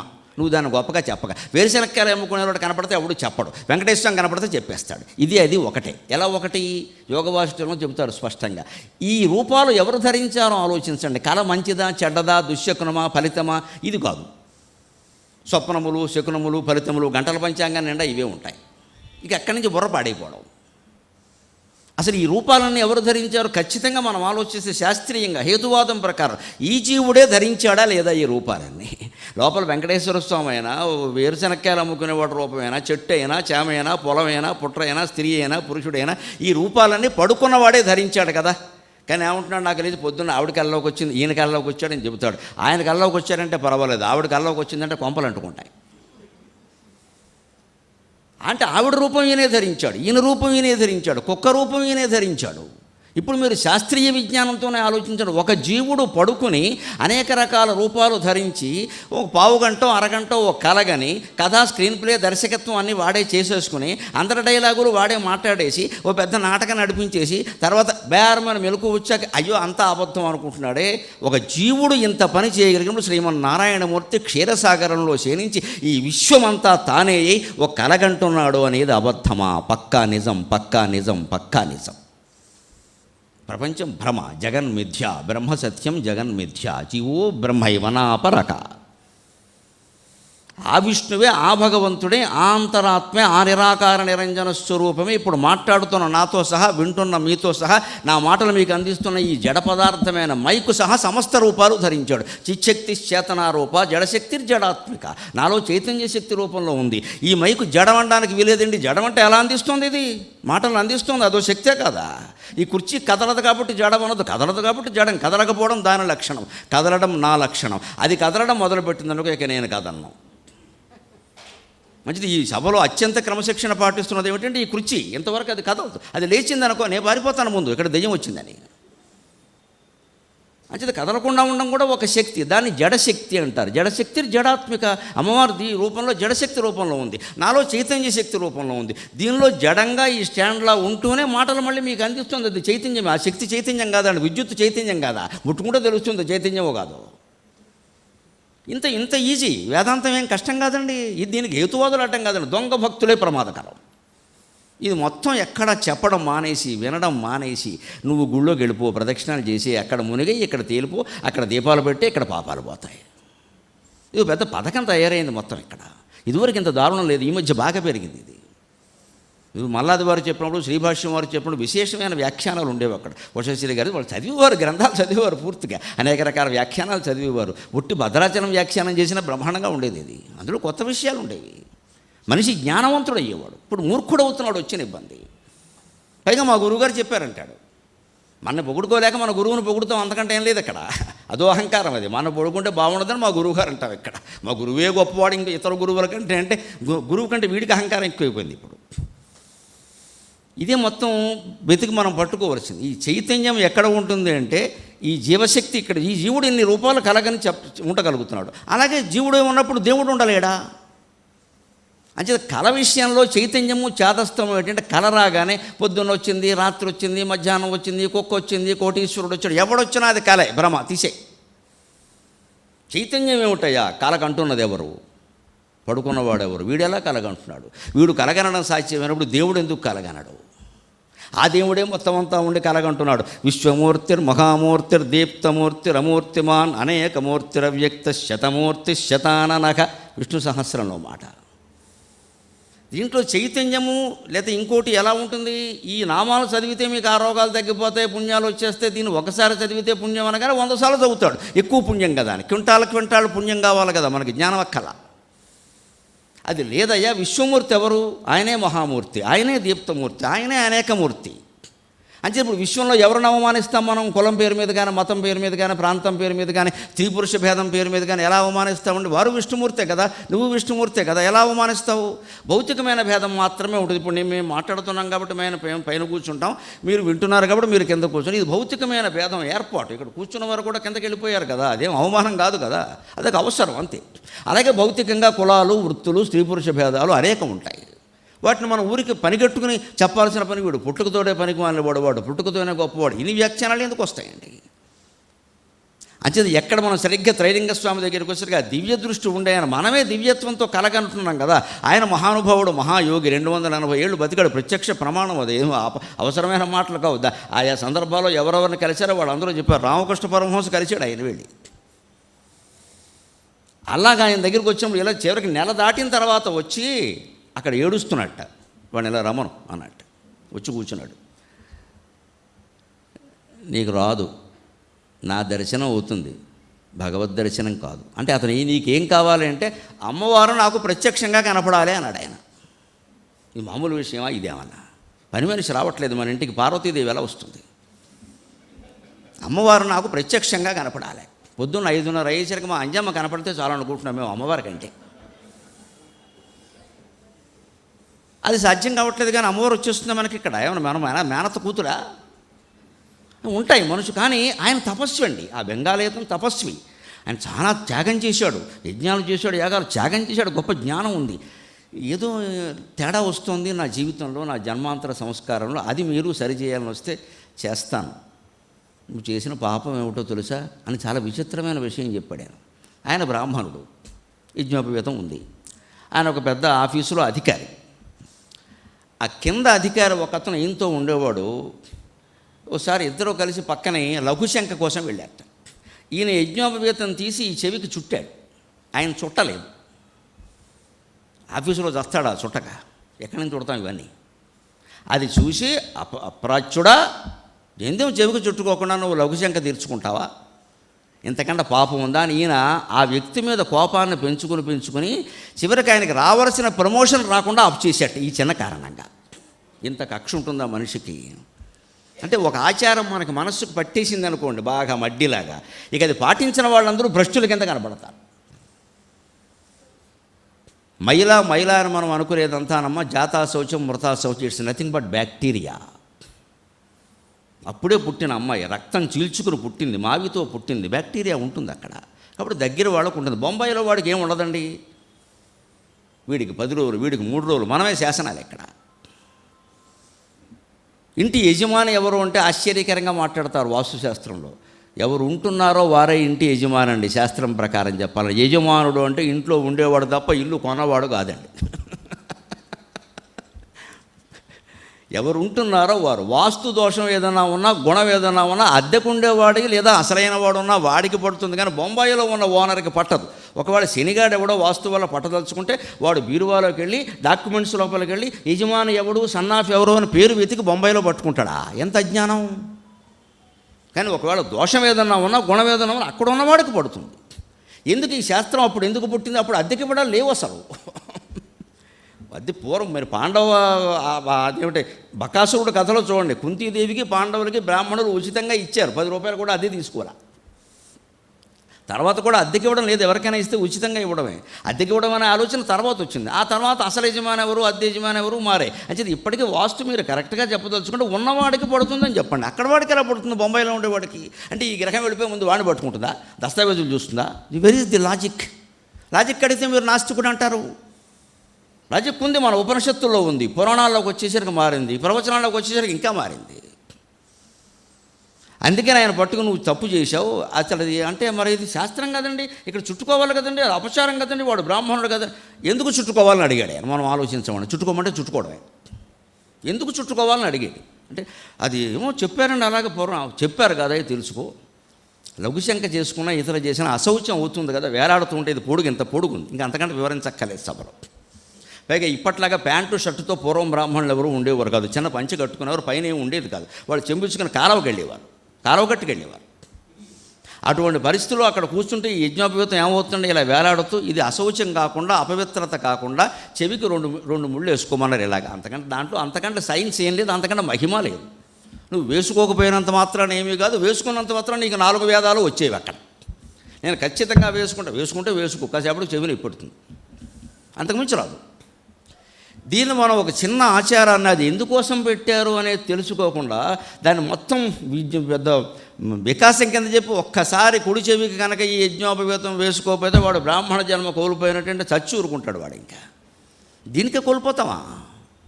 అంటే ఈ ఆచారం ఎందుకు ఏర్పడింది, దీంట్లో ఉండే విశేషం అంటే తెలుసుకుంటే చాలు. అలాగే మర్రి చెట్టు చుట్టూ తిరుగుతారు, లేకపోతే రావి చెట్టు చుట్టూ తిరగమంటారు. కొన్ని చెట్ల చుట్టూ తిరిగితే పుణ్యాలు పెట్టారు మనకి. ఎందుకు రావి చెట్టు చుట్టూ తిరగాలి? ఎందుకు మర్రి చెట్టుని మన ఆధ్యాత్మిక శాస్త్రంలో మర్రి చెట్టుని గొప్పదిగా చెబుతారు. అశ్వత్థం రావి చెట్టు నారాయణ స్వరూపంగా చెబుతారు. ఎందుకు చెబుతారు? పైగా దత్తాత్రేయ చరిత్రలో దత్తాత్రేయ ఉపాసన వాళ్ళు ఎక్కడ కూర్చున్నా మేడి చెట్టు ఉంటుంది అక్కడ. విష్ణు సహస్రంలో ఉంది, నిగ్రోధ ఉదుంబరో అశ్వత్థక చాణూరాంధ్ర నిషూదనక. నిగ్రోధక ఉదుంబరక అశ్వత్థక 100 చెట్లు ఉన్నాయి. ఈ 3 చెట్లు ఎందుకంటే విష్ణుమూర్తి స్వరూపం అని చెప్పడం.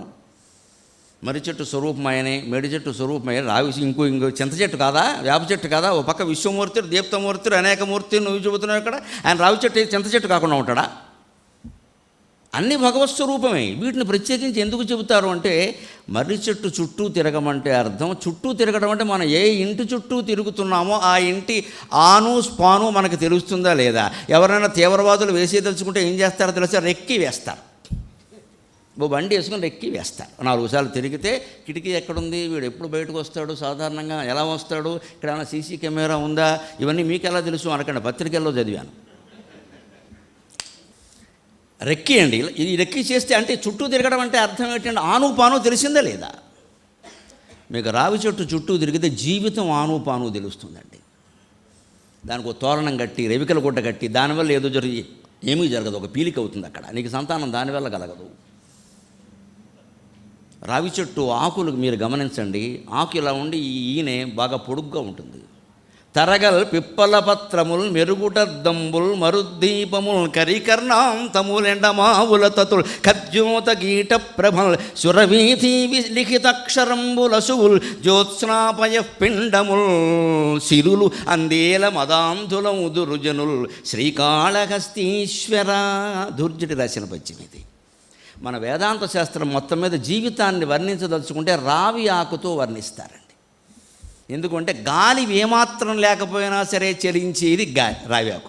తెనాలి రామకృష్ణుడు పాండురంగ మహోత్సవంలో చలపత్రాంచల దీప్త అంటాడు. రావి చెట్టు చివర కాకి ఉందిట, దాన్ని చెప్పడం కోసం చలపత్రాంచల శాఖ అంటాడు. రావి చెట్టుకి అమరకోశంలో పెట్టిన పేరు చలపత్రం, చలించే ఆకులు కలిగింది. మిగిలిన చెట్లకు ఆకులు లేవా, చలించవా? మర్రి చెట్టు ఆకులు చలించడానికి రావలసిన గాలి వేరు, రావి చెట్టుకు రావలసిన గాలి వేరు. ఏ గాలి లేకుండానే రావి ఆకు చెలుస్తుంది. నీ జీవితం కూడా అంతే. ఈ క్షణం ఉన్నావు, తర్వాత ఉంటామని లేదు. పైగా ఈ అశ్వత్థం ఎలాంటిది? భగవద్గీతలో ప్రమాణం ఉంది. ఊర్ధ్వమూలమధశాఖం అశ్వత్థం ప్రాహురవ్యయం ఛందాంసి పర్ణాని యస్తం వేద సవేద వితు. ఈ ఒక్క విషయం తెలుసుకుంటే వేదమంతా చదివినట్టే అన్నాడు కృష్ణుడు స్వయంగా. మనం దేవుడు చెప్తేనే నమ్మాలి కదా. యస్తం వేద స వేదవితు. ఈ ఒక్క విషయం నువ్వు తెలుసుకుంటే వేదమంతా చదివినట్టు. ఏమిటి ఆ విషయం? ఊర్ధ్వమూలం ఈ జీవితం, సంసారం. దేవుడికి కాదండి మూలం, అది సంసారానికండి. అశ్వత్థం ప్రాహురవ్యం ఈ సంసారం, ఈ జీవితం. సంసారం అంటే కుటుంబ జీవితం కాదండి, పొరపాటు పడద్దు. తెలుగులో సంసారం అంటే కుటుంబం అనే అర్థం వచ్చింది, కుటుంబమే. సంస్కృతంలో కానీ హిందీలో కానీ సంసారం అంటే మొత్తం జీవితం. మనం పుట్టినప్పుడే మనకు సంసారం ఏర్పడింది, అది పోయినప్పుడే పోతుంది. పెళ్ళయ్యాక ఏర్పడేదాన్ని కుటుంబం అంటారు, సంసారం అన్నారు. హిందీలో ఎప్పటికీ వార్తలు చదివితే సారీ సంసారమే అంటారు, కుటుంబంలో కాదు అక్కడ, మొత్తం ప్రపంచం అని అర్థం అక్కడ. సంస్కృతంలోనూ అంతే. ఈ సంసారం అంటే జీవితం, ప్రపంచం అని అర్థం, కానీ ఒక వ్యక్తి కుటుంబం కాదండి. మనకు తెలుగులో వచ్చింది ఈ మాట అలాగా. ఈ సంసారం ఎలా వచ్చింది, ఎలా ఉంటుంది అంటే ఇంత చంచలం, అది ఎప్పుడు పోతుందో తెలియదు. అంటే దాన్ని పట్టుకుని ఏడవకు నువ్వు. అది ఊర్ధ్వమూలం, దేవుడి నుంచి బయలుదేరింది. దేవుడిని ఎప్పుడు మనం ఏమంటాం భాషలో? ఓ పర్వాలా పైవాడు, పైవాడు అంటే ఎవడు? పై అపార్ట్మెంట్ వాడా? దేవుడేగా మన ఉద్దేశంలో. పైవాడు అంటున్నాం కదా, ఏదో ఒకటి అన్నా పైవాడు అంటాం కదా. ఓ పర్వాలా దేకతా అంటారు హిందీ వాళ్ళు కూడా, పైవాడు చూస్తున్నాడు అని. అంచేది ఈ పైవాడు అన్న మాటకి లెక్కగా మన కృష్ణుడు చెప్పింది ఏమిటంటే ఊర్ధ్వమూలం, ఇది దేవుడి నుంచే బయలుదేరిందయ్యా. అధశాఖం కిందికి ఎలా శాఖలు వ్యాపించుకుంటూ వచ్చే తలకిందులుగా ఉంది ప్రపంచం. అశ్వత్థం ప్రాహురవ్యం ఈ సంసారం కూడా అవ్యయం ఉంటుంది, అది నువ్వు పోవచ్చు దీని నుంచి, అది పోదు. అంటే దీని విషయంలో ఎలా ఉండాలి? అది ఉన్నప్పటికీ మనం క్షేమంగా ఉండాలి. అంటే ఇది శాశ్వతం కాదు, ఇది ఉండదు. నేను ఉండనప్పుడు ఏముంటే నాకేం? చెన్నై సూర్య గారు నీతి చంద్రికలో అంటాడు, తాను పోయిన తర్వాత దేనితోనైనా పని ఏమి అంటాడు. తాను పోయిన తర్వాత దేనితోనైనా పని ఏమి? ఏమండి నా తర్వాత ఈ పుస్తకం ఎవరు రాస్తారండి, అవధానం ఎవరు? నాకెందుకండి ఆ గొడవ? ఎవడు చేయాలంటే వాడు చేస్తాడు. మనతో ప్రపంచం పుట్టిందా, మనతో పోతుందా? మనం ఉన్నంతకాలం మన ప్రాధాన్యం మనం ఉంటుందండి, గుర్తుపెట్టుకోవాలి ఈ మాట దయచేసి. మనం ఉన్నంతకాలం మన ప్రాధాన్యం మనకు ఉంటుంది, కానీ మనం లేకపోతే ఏది ఆగదండి, అది గుర్తుపెట్టుకోవాలి. అప్పుడు ఉన్నప్పుడే మనం ఎలా ఉంటాం? ఈ ప్రాధాన్యం లేకుండా ఉండడానికి కూడా అలవాటు పడాలి. వయస్సు పెరుగుతున్న కొద్దీ మన ప్రాధాన్యాన్ని మనమే తగ్గించుకోవాలి. వద్దు నేను రాను, నన్ను పిలవకండి, తగ్గించుకోవాలి. ఒంటరిగా ఉండడం అలవాటు చేసుకోవాలి, ఏకాంతం, మౌనం, ధ్యానం. లేకపోతే ఇబ్బంది పడిపోతాం. అలాగ నాకే ఓసారి, ఇప్పుడు కాదు 10 ఏళ్ల క్రితమే అనిపించింది. సకల సాయంతనములు సభలలోనే గడుచును ఏమో ప్రాణాలు విడుచుదాకా. కాకినాడలో ఉన్నప్పుడు రోజు ప్రతి సభకి ఇలాగే ముఖ్య అతిథి దండం ఏదో సహస్రావధానం చేశాక వస్తే 2005లో ఇప్పుడు అల్లుకున్నాను ఈ పద్యం. సకల సాయంతనములు సభలలోనే గడుచును ఏమో ప్రాణాలు విడుచుదాకా వేరు పెరిగి పెరిగి వృక్షముగా మారే పేరు పెరిగి పెరిగి వేరు కొరికే అని రాశాను నేను. సహస్రావధానం చేయకముందు నేను అదే వేరుగా ఉన్నాను, వేరు పెరిగి పెరిగి వృక్షమైంది. ఇప్పుడు ఆ పేరు పెరిగి పెరిగి వేరు కొరుకుతోంది. నాకు విశ్రాంతి లేకుండా చేస్తున్నారు. రోజు సభ ఉంటే ఎక్కడ తయారవుతామండి? ఏం మాట్లాడాలి? ఏదో చెప్దామంటే కుదరదండి. కొంతమందికి చిత్తశుద్ధి ఉన్నవాడు అలా చెప్పలేడు. ఆ పుస్తకం చదవాల్సింది, దానికి తగిన సమయం కావాల్సింది. దివాకర్ల వెంకటావధాన గారు మహానుభావుడు కొత్తగా రాసిన పుస్తకం ఇస్తే సాయంత్రం వరకు కూర్చొని అందులో 25 పద్యాలు కంఠస్థం చేసి మాట్లాడేవాడు ఆయన. 25 పద్యాలు కంఠస్థం చేసి కొత్త పుస్తకంలో. లేకపోతే వేదిక ఎక్కేవాడు కదా. అపార ధారణ అయింది. మాదేమిటంటే ధారణ, ఆయన ధారణ చూడాలి. అపారమైన ధారణ, కొత్త పుస్తకం. పైగా ఆ తర్వాత కవులు రాసే పద్యాలు ఎలా ఉంటాయో తెలుసు, అవి కంఠస్థం చేయడం కష్టం, ఆయన చేసేవాడు. ఇలాగా ఈ కాలక్షేపాలు పెరుగుతున్నప్పుడు అండి జీవితం కూడా ఇలాగే. అమ్మాయ 2 పిల్లలకి పెళ్ళిళ్ళు అయిపోతే అవుతాయి, తర్వాత ఇంకా ఆపేయాలి. పెళ్ళయింది కానండి మా అబ్బాయికి ఇంకా సంతానం కలగడా. నీకు కలిగింది కదా, వాడు ఏడుస్తాడు, ఏడుపేదో. మనం చేయాల్సింది పెళ్ళి, సంతానం కనాల్సింది వాళ్ళు, మనం కాదు. మా కోళ్ళు ఇంకా నీళ్లు పోసుకోవాలి, నీళ్లు కాకపోతే పాలు పోసుకుంటుంది, నీకు అనవసరం, నువ్వు మాన. ఇంకా దానికోసం నువ్వు ప్రదక్షిణం చేయడం అనవసరం. ఇది వాళ్ళకి అక్కర్లేదు అనుకుంటారేమో సంతానం, మనకెందుకండి? కలిగారు, సంతోషం అమ్మా. వాళ్ళు అడుగుతారు మన నాన్నగారు ఏ పేరు పెట్టమని. నాయన నువ్వు అమ్మాయి ఆలోచించుకొని మీ ఇష్టం వచ్చినట్టు పెట్టుకోండి, అది చెప్పాలి మనం. అంతేగాని మన ఈ నండం పక్కన భార్య ఆమె నాన్నగారు పేరు పెట్టరా ఈయన చెప్పరాక ఆలోచించి చెప్పిస్తున్నాడు ఇక్కడ. ఎందుకు వచ్చిన గొడవ ఇది? వదిలించుకోవడం అంటే అది. ఏమంది మీకు కావాల్సిన పేరు ఏదో చెప్తారు కదా, పేరు బ్రహ్మాండంగా ఉందో అని చెప్పాలంతే, సంతోషిస్తారు, అయిపోయి. వదిలించుకోవడం అంటే ఇది. రాను తగిలించుకోవడం అంత బాధ లేదు, వదిలించుకోవడం అంత సుఖం లేదు. ఈ సంసారం తాపత్రయం వదులుకోలేము. మనవాళ్ళతో వదులుకున్నా పర్వాలేదండి, ముని మనవరాలకు కూడా పెంచుకుంటారు కొంతమంది. నేను 5వ తరం చూశాను. ఏమిటమ్మా నువ్వు పోతే నేను ఎవడో చూడెక్కడ, అది పెద్ద విషయమా? 5వ తరం 6వ తరం ఏమిటి చూసి ఏం చేసావు? దేవుణ్ణి చూశానని ఒకడు చెప్పలేడు, దేవుణ్ణి చూస్తానని ఒకడు అండు. 5వ తరం చూసా, 6వ తరం చూసా, ఆవకాయ అమ్ముకునేవాడిని చూసా, దేనికి ఇవన్నీ? ఈ తాపత్రయమే వదిలిపో. అందుకోసం ఇది అశ్వత్థం, చంచలం. అంతేకాదు మర్రి చెట్టు ఎందుకు చెప్పాడంటే విష్ణు సహస్రంలో ఇది పెరిగిన విధానం చూస్తే మీకు మర్రి చెట్టు చూడండి, విత్తనంబు మర్రి వృక్షంబునకునేంత మనం అడింత విత్తనం ఇలా చిన్న మొక్క అయింది, మొలకయింది, కొమ్మయింది, రెమ్మయింది, ఆకయింది, పువ్వయింది, పిందయింది, కాయయింది, పండయింది, అలా పైగా మామూలు చెట్టు పండుతూ ఆగిపోతుంది. మర్రి చెట్టు అలా కాదు, కొమ్మ నుంచి మళ్ళీ కొమ్మలు ఊడలు వస్తాయి, ఊడ నుంచి మళ్ళీ పైకి ఎడుతుంది. ఈ జన్మకు తెమిల వ్యవహారం కాదు ఈ సంసారం. అందుకే దాన్ని మర్రి చెట్టుతో పోల్చాడు విష్ణు సహస్రంలో. ఇది న్యగ్రోధం. ఇది బాగా పెరిగిపోతుంది. ఎందుకంటే కొడుకు అంటావు, కోళ్ళు అంటావు, కూతురు అంటావు, అల్లుడు అంటావు, ఆడపిల్లలు ఉంటే మగపిల్లలు లేరంటావు, మగపిల్లలు ఉంటే ఆడపిల్లలు లేరంటావు. నేను ఒక చోట భాగవత సప్తాహం చేశాను. నేను మొహమాటం లేకుండా చెబుతా. 7 రోజులు 7 రోజులు అయిపోయిన తర్వాత నాకు విరక్తి రావడానికి కారణం చెబుతున్నాను.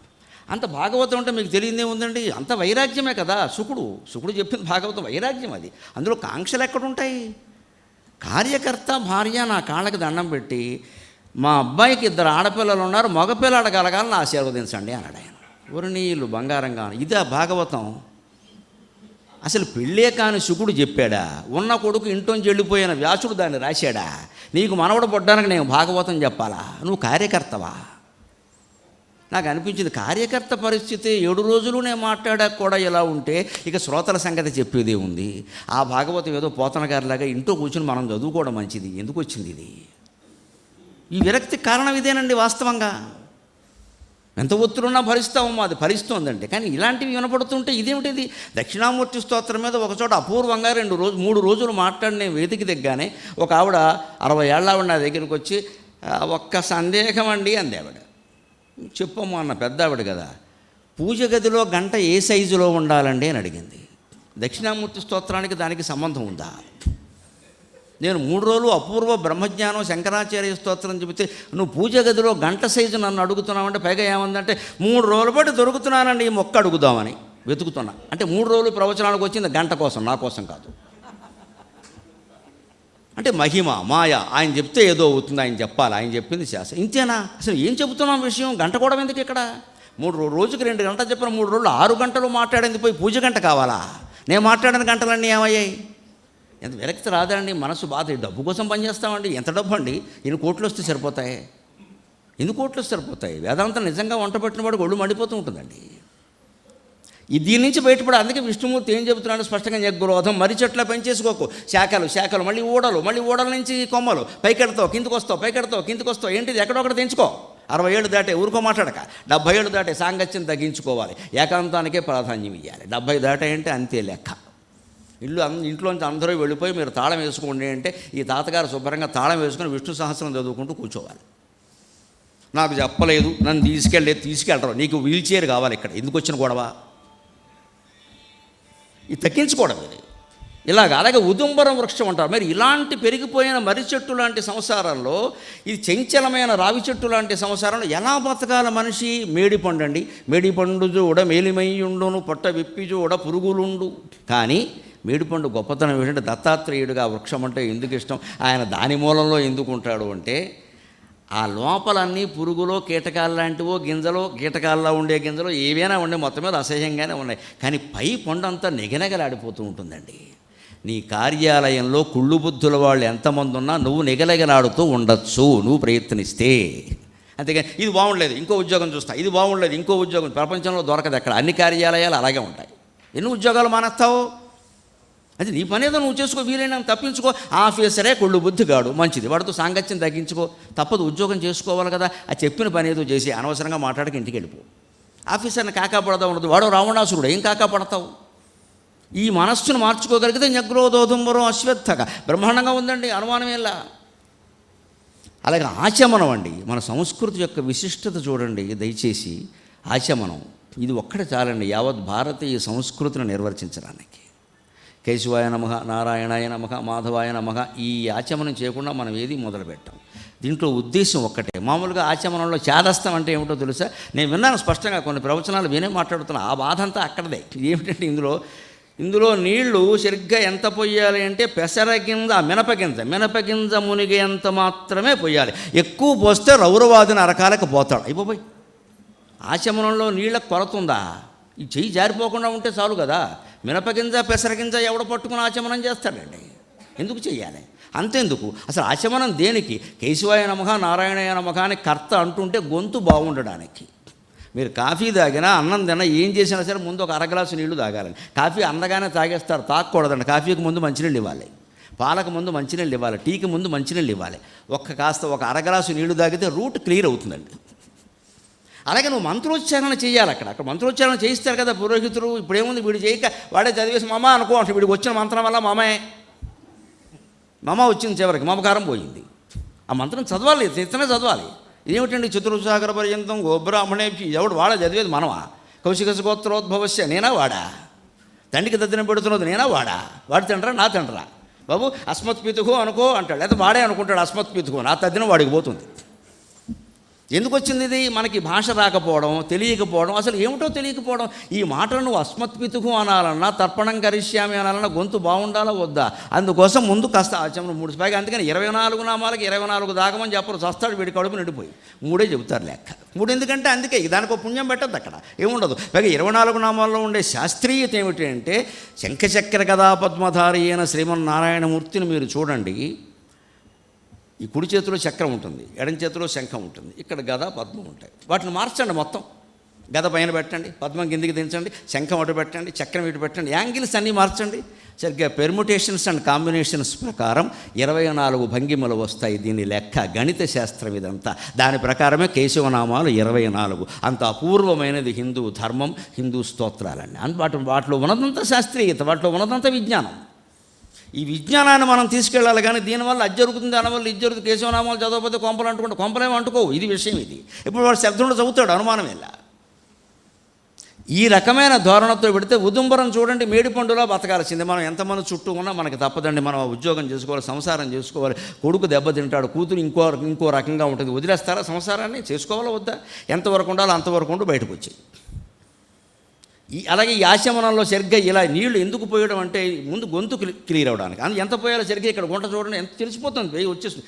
ఈ నీరు నేను చెబుతుంటే ఉన్నాను ఒక చోట ప్రత్యేకంగా, హిందీ ఉత్తర దేశం నుంచి ఎవడో చెబుతుండే, బాబోయ్ హిందీలో ఇలా మాయ చేసేస్తున్నాడు అని అనుకున్నాను. ఇందులోంచి బొట్లు నేల పడితేట, ఎన్ని బొట్లు నేల పడ్డాయో అన్ని 100 సంవత్సరాలు నరకంలో ఉంటాడట. అంత ప్రమాదమా ఆచమనం? ఆచమనం ఎవడో చేయడు, ఇంకా భయపడిపోతాడు. బాబోయ్ ఆచమనంలో ఎంత ఉందో, ఎందుకు వచ్చింది ఆచమనం చేయకండి, లేనిపోను గొడవ. ఇప్పుడు ఆచమనం మానేసాడు మొత్తం. ఇది ఇలా స్వీకరించగలిగితేనని చూడండి. అమెరికన్ కల్చర్ అరచేయి తెరిచినట్టుగా ఉంటుందండి, అంతా ఓపెన్ కల్చర్ అమెరికాలో. భార్యాభర్త కూర్చుంటే ఎవరన్నా ఇంటర్వ్యూ చేశారనుకోండి, he is my 4th husband అని చెప్పిస్తున్నాడు స్పష్టంగా, ఏం సిగ్గుపడరు. ఈ భర్త కూడాను she is my 3rd wife అని చెప్పేస్తాడు. ఓకే అని వాడు అంకె రాసుకుంటారు. ఆశ్చర్యపడి మన దగ్గర కొంపలు అంటుకుపోతాయి అలా చెబితే. పైగా ఒక్కోసారి అమెరికాలో ఎలా ఉంటుందంటే, he is my 4th and 2nd husband అంటుంది ఆవిడ. అంటే 2వ భర్తగా ఉండగా విడాకులు ఇచ్చి 3వ వాడిని చేసుకుని మళ్ళీ వాడిని వదిలేసి 2వ వాడినే చేసుకుంది. ఇది చాలా సాధ్యం అక్కడ, మామూలు విషయం అది. వాళ్ళు పట్టించుకోరు. ఇవన్నీ చెప్పడానికి వాళ్ళు సిగ్గుపడరండి. Open, it's our life, my life, నా జీవితం నా ఇష్టం. ఇది ఓపెన్ కల్చర్. ఇది ఇవాళ భారతదేశంలో ప్రవేశించి ప్రాణాలు తీసేస్తుంది. ఇందాక మా సోదరి అనంతలక్ష్మి గారి వివాహ జీవితం గురించి మాట్లాడడానికి ఇదే ప్రధాన కారణం. ఈ ఇంగ్లీష్ మీడియం చదువులు, ఈ పాశ్చాత్య సంస్కృతి, మాటికి అమెరికా వాళ్ళు, ఆస్ట్రేలియా వాళ్ళు సెలవులు ఇచ్చినప్పుడల్లా ఇక్కడ రావడం, మన ప్రాణాలు తినడానికి. అక్కడ విషయాలన్నీ ఇక్కడ చెబుతూ ఉండడం, ఈ పిల్లలు మొత్తం చెడిపోవడం. అక్కడ మాటికి మార్చేసుకుంటారు, మనము మార్చేసుకోవచ్చు. ఏంటి మార్చుకునేది? ఒకడు మారుస్తావా, పెళ్ళాన్ని మారుస్తావా? బుద్ధి జ్ఞానం ఉందా? ఇది ఎక్కడి నుంచి వచ్చిందంటే ఈ సంస్కృతి వల్ల వచ్చింది. దాన్ని మనం ఎదిరించాలంటే ఏం చేయాలి? ఖచ్చితంగా ఆ సంస్కృతి మీరు చూడండి, ఓపెన్ కల్చర్. అదే రష్యన్ కల్చర్ ఉంటుందండి, కమ్యూనిస్ట్ కల్చర్. చాలా గొప్పలు చెప్పారు కమ్యూనిస్టులు. భూతల స్వర్గం రష్యాలో బయటపడింది, భూతాల స్వర్గం.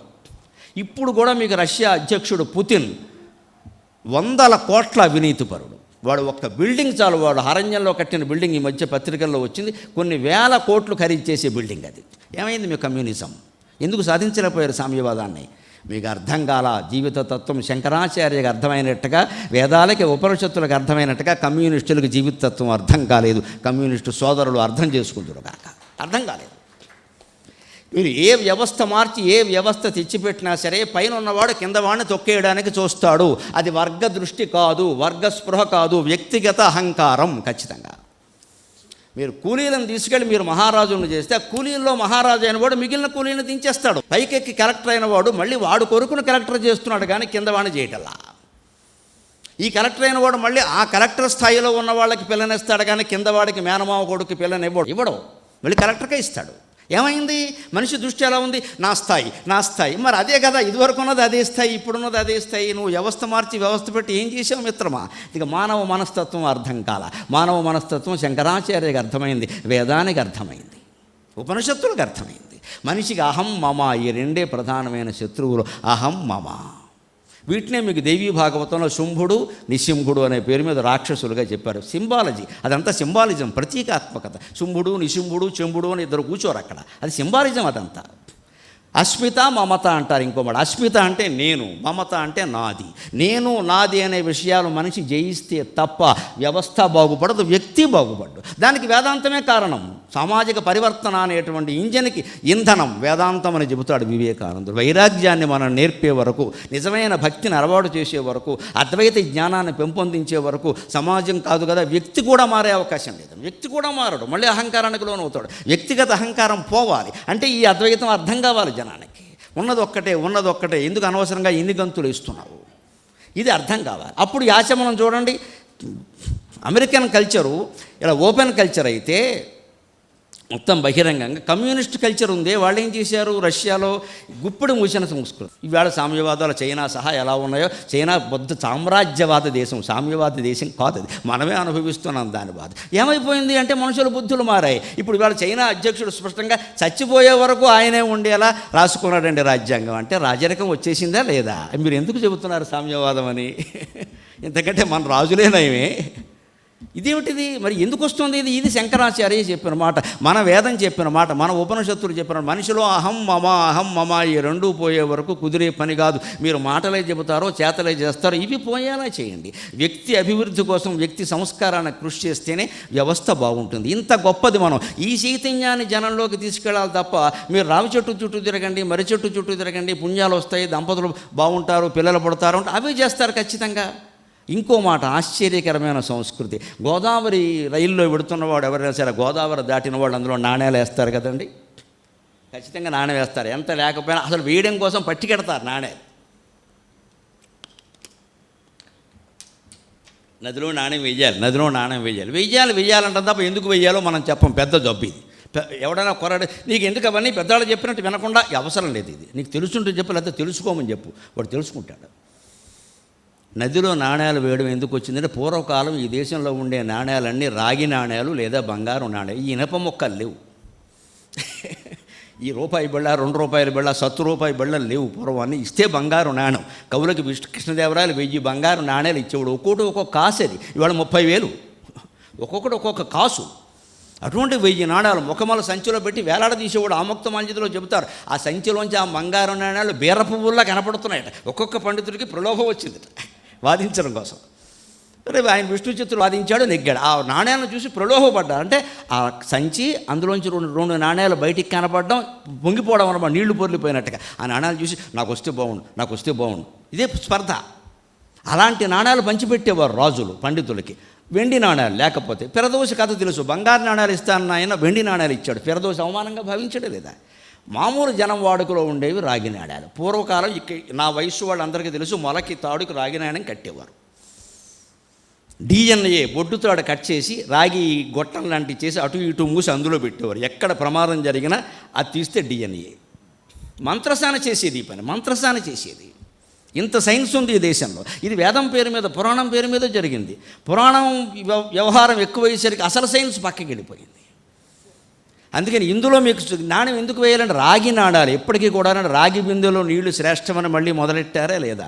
పెద్ద పెద్ద స్టార్ హోటల్స్లో కూడా కాపర్ కోటెడ్ గ్లాస్ 100 గ్లాసులు రకరకాలు వచ్చాయి లేదా? అంటే రాగి చెంబులో నీళ్లు మంచివే కదా, రాగి బిందులో నీళ్లు మంచివే కదా. మొత్తం గోదావరి నదికి ఏవీ రాకుండా, బ్యాక్టీరియా లేకుండా నది నీళ్లు మొత్తం శుభ్రంగా ఉండాలంటే ఆ నదిని దాటిన ప్రతి వాళ్ళు రాగి నాణ్యాలు అందులో వెయ్యాలి. అంత గొప్పగా కలెక్టివ్గా మొత్తం జాతి చేత చైతన్యవంతమైన పనులు చేయించిన జాతి హిందూ జాతి. ఆ ధర్మం హిందూ ధర్మం. ఒక జ్ఞానం ఒక విజ్ఞానం ఉంది అని నదులు వేస్తే పుణ్యం ఏమిటండి? ఇవాళ మీరు వేస్తున్న నాణేలు ఏమవుతున్నాయి చూడండి, హృదయ విదారకం అండి. నేను 2-3 సార్లు పుష్కరాల రేవులో నిలబడి చూసి ఏడిచాను నిజంగా. మనం నాణ్యం వేసి తప్పు చేస్తున్నాం. ఎందుకంటే పిల్లలు ఈ నాణ్యాల కోసం ప్రాణాలకు తెగించి అందులో దూకుతున్నారు. ఒక రైలు వెళ్ళింది అంటే వెంటనే 2 దూకుతారండి, వాళ్ళ ప్రాణాలు పోతాయండి. ఎన్నిసార్లు ఏంటి ఇంత చేస్తే వాడికి వచ్చేది 5 రూపాయలు, 10 రూపాయలు, 20 రూపాయలు. దానికోసం ప్రాణం పోగొట్టుకోవాలా అనిపించి ఆ బయటవాడు చెయ్యి తాపితే మనం ఇచ్చేయచ్చు కదా, దీనికోసం ఇది ఎందుకు అనిపించిందండి. కానీ అసలు ఉన్న విషయం ఇది రాగి నాణ్యాలు కాబట్టి. ఇలాగ మనం ఆలోచించుకుంటూ పెడితే, అలాగే హనుమంతుడు సింధూరం అండి, ఎంత ఆశ్చర్యకరమైన విషయం. చైతన్యం ఏమిటో చాదస్తం ఏమిటో చెప్తా. హనుమంతుడు గుడి మీరు ఎక్కడికి వెళ్ళండి, సింధూర వర్ణ శోభితం, ఇంకా పోస్తే గంగ సింధూరం అంటారు, మొహం మీద పెట్టుకుంటే అది వదలదు, ఇంకా అది అంత గట్టిగా ఉంటుంది, మంచిది, పూస్తారు, బాగా పూసేస్తారు. హనుమంతుడు ఆ రంగులో ఉంటాడని వాల్మీకి వర్ణించలేదు, రామాయణం చదువుకోండి. వానర జాతిలో ఎవరూ సింధూర వర్ణంలో ఉండరు, అశాస్త్రీయమైన విషయం అది. హనుమంతుడు సింధూర వర్ణంలో ఉంటాడని వర్ణించలేదు వాల్మీకి. సింధూరం హనుమంతుడికి ఇష్టమనే మాట ఎందుకు వచ్చింది తెలుసా? యుద్ధం జరుగుతూ ఉంటే రామచంద్రమూర్తి 7వ రోజు యుద్ధంలో చేస్తూ ఉంటే రావణాసురుడు రథం మీద వచ్చి, రథం కూడా లేదు, ఏమి రాజు అయ్యా, నీతో యుద్ధం చేయాలంటే సిగ్గుగా ఉందంటాడు.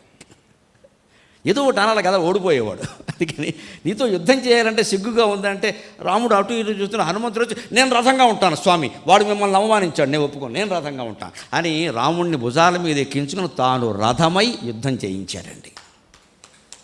భుజాల మీద ఎక్కింది. ఆ సమయంలో ఈ హనుమంతుడి వల్ల కదా ఈయనకి రథం దొరికిందన్న కోపంలో రావణాసుడు రాముడిని ఏం చెయ్యలేక, రాముడు ముందు వీడు పప్పులు ఉడక్క హనుమంతుడి మీద బాణాలు వేశాడు. హనుమంతుడు పాపం చేతిలో ధనుర్బాణాలు ఏలో, పైగా రామరావణ యుద్ధంలో వానరులు ఎవ్వరూ ఏ ఆయుధాలు వాడలేదు, ధనుర్బాణాలు వాడిన వాళ్ళు రామలక్ష్మణులు మాత్రమే. వానరులు ఎలా యుద్ధం చేశారంటే పిడికిలి చాలు వాళ్ళకి, అది అలాగే చెట్లు రాళ్ళు పిడికిలి వాడారు, కానీ కత్తి గుణపం ఏమీ వాడలేదండి, ఒక్కడు కూడా ఆయుధం వాడలేదు. అసలు ఇంకా విచిత్రం ఉంటుంది వాల్మీకి రామాయణం. అంగదునికి ఓ దశలో రాక్షసుల చేతిలో ఆయుధం దొరికింది. ఆయుధాలతో యుద్ధం చేయడం మా జాతికి అవమానం, అవతల పారేసేటవాడు. ఏమి జాతి, ఈ జాతిలో పుట్టిన వానరులకి ఎంత పౌరుషం ఉందండి, నరులకి ఎంత పౌరుషం ఉండాలి. రామాయణం ఎందుకు చదవాలి మనం? ఈ పౌరుషం కోసం కదా, ఈ ధైర్యం కోసం కదా. అలా పాపం హనుమంతుడికి చేతిలో ఏం లేవు కదా, ఆయన అలా నిలబడిపోయాడు, భరిస్తున్నాడండి. మొహం నిండా రక్తం, ఛాతీ నిండా రక్తం, ఒంటి నిండా రక్తం. ఆ రక్తవర్ణంతో ఆయన శరీరం మయమైపోతే, ఆ రక్తవర్ణ మయమైపోతే సింధూర వర్ణ శోభితం అని వాల్మీకి అంటాడు ఖచ్చితంగా. హనుమంతుడికి సింధూరం ఇష్టం అంటే మనం ఏం చేయాలి? దేశం కోసం రక్తం చిందించాలి, ధర్మం కోసం రక్తం చిందించాలి. అంతేగాని గుళ్ళో విగ్రహానికి సింధూరం పూసేస్తే నీకేమి రాదు, విగ్రహం పాడైంది తప్ప. ఇది చైతన్యం, అది చాదస్తం. ఏం చేయాలో చేసుకోండి. హనుమంతుడిలో నువ్వు తయారవ్వాలయా. హనుమంతుడిలో మన సరిహద్దుల్లో ఉండి పోరాడుతున్న సైనికుల గురించి మన పిల్లలకి చెప్పాలి. అవసరమైతే పిల్లల్ని సైన్యంలోకి పంపించమని చెప్పాలి. నా పెద్ద కొడుకు పొడుగ్గా ఉంటే నువ్వు నేవీ సైన్యంలో గడితే బాగుంటుందని అన్నాను నేను స్పష్టంగా, భగవత్ సాక్షిగా. నేవీకి వెళ్ళాడు, కొలతలు సరిపోలేదు, నేనేం చేయను, వాళ్ళకేవో సైన్యానికి కొలతలు ఉంటాయి. ఇంత పొడుగు ఉండాలి, 6 అడుగులు పొడుగు ఉండాలి, 3 అడుగులు వెడల్పు ఉండాలి, గాలి పీల్చినప్పుడు ఛాతీ 76 అడుగులు ఉండాలి, గాలి వదిలితే ప్రాణం పోవాలి, ఏవో ఉంటాయి అక్కడ. అవి లేవు. వాడు వెనక్కి వచ్చాడు, హోటల్ మేనేజ్మెంట్ చేశాడు, వాడు పని ఏదో వాడు చేసుకుంటాడు, పెద్ద సమస్య కాదు అక్కడ. నేను ప్రయత్నించా, నేను అలాగో పనికిరాను, వాడైనా పనికొస్తాడు, పొడుగ్గా ఉంటాడు కదా. అసలు మనం పిల్లలకు చెబుతున్నామా అంటే నిజంగా సైన్యంలో మన పిల్లల్ని చేర్చే మనకి రామాయణం అర్థమైనట్టు, హనుమంతుడు సింధూరపు రుణాన్ని మనం తీర్చుకున్నట్టు. మనకు అది అక్కర్లేదండి. హనుమంతుడికి సింధూరం ఇష్టం. నేను అందుకే గుళ్ళోకి రోజు 1 కేజీ సింధూరం పట్టుకెళ్ళింది, గుడి పాడు చేయడానిక. పైగా నేను ఏ గుళ్ళోకి వెళ్ళినప్పుడైనా బొట్టు పెట్టించుకుంటా, కానీ సింధూరం పెడితే పెట్టించుకుని నాకు ఇబ్బంది, ఎందుకంటే వదలదు అది. సన్మానం అప్పుడు కూడా నేను బొట్టు పెడితే నేనే తీసుకుని ఇక్కడ పెట్టుకుంటాను, ఎందుకంటే చాలా చోట్ల చూసా ఆ బొట్టు పెట్టే విధానం ఎలా ఉంటుంది. రమణాచార్య గారు అయితే మంచి లౌక్యం తెలిసిన వారు, చక్కగా సన్నగా పైకి దిద్దుతారు, వారి పద్ధతి వేరు, అందంగా ఉంటుంది, పర్వాలా. ఇతరులు ఎవరైనా పెట్టారని మెత్తేస్తున్నారండి. చివరికి ఇంటికి వెడితే మా ఆవిడ కూడా సన్మానం ఫోటో గుర్తుపట్టలేకపోతుంది, ఎవరంటే అడుగుతుంది.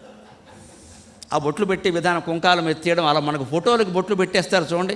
అసలు ఆ ఫోటోలో అమ్మవారికి బొట్టు ఆయన పెట్టాడు, చిత్రకారుడు పెట్టాడు. నువ్వు పెట్టేది ఏమిటమ్మా మళ్ళీ ఇక్కడ? మోకాల మీద బొట్టు, మోచేతి మీద బొట్టు, బొగ్గ నిండా బొట్టు. అసలు ఈవిడికి బొట్టు ఉంటుంది, ఇక్కడ ప్లాస్టిక్ బొట్టు ఎట్టింది. నీ మొహాన్ని ప్లాస్టిక్ బొట్టు ఎట్టుకుంటావా? అమ్మవారి మొహాన్ని కుంకం ఎత్తేస్తావా? పైగా ఈ బొట్టుకు లెక్క 32 పెట్టాలని మా గురువుగారు చెప్పారు. ఈ గురువుని అరెస్ట్ చేయాలి ముందు. 32 బొట్లు ఏంటో? 32 బొట్లు ఎడితే మోక్షం వస్తుందా? 32 మెట్లు ఎక్కితే మోక్షం వస్తుందా? ఆలోచన ఏమిటి? మనం చేస్తున్నది ఏమిటి? అసలు దేవుడి ఫోటోకి బొట్టెట్టడం ఏంటి? అది ఫోటో కళాకారుడు పెట్టాడు, నువ్వు హాయిగా చూడు, ఆనందించు. రామచంద్రమూర్తికి అందమైన బొట్టు ఉందండి, మనం ఏమిటండి పెట్టేది? శంకరాచార్యకి బొట్టెడుతుంటే నాకు చూస్తే ఆయన అందం పాడైపోయింది. అపూర్వ సౌందర్య రాశి శంకరాచార్యుడు అంటే ఎంత అందంగా ఉంటాడు ఆయన, బ్రహ్మచారి. ఆయన మొహాన్ని బొట్టెడతాడు, చికగ్గా పెడతాడు, సరిగ్గా పెట్టలేరు, మీరు వదిలేయాలి ఆ విషయాన్ని. హనుమంతుడికి సింధూరం పెట్టేశారు మొత్తం అంతా. ఈ వీటి నుంచే మనం బయటపడాలి. చివరిగా ఒక్క మాట చెబుతా. ఈ ఉంగరం నాకు మొన్న విజయవాడలో పెట్టారండి, వెంకటేశ్వర స్వామి ఉంగరం. వెంకటేశ్వర ప్రపత్తి స్తోత్రం మీద మాట్లాడితే కార్యకర్తలు ఆనందించి ఉంగరం పెట్టారు. ఈ పెట్టుకుని నేను తర్వాత వచ్చాను. విమానాశ్రయంలో నా పక్కన ఒక అమ్మాయి కూర్చుంది.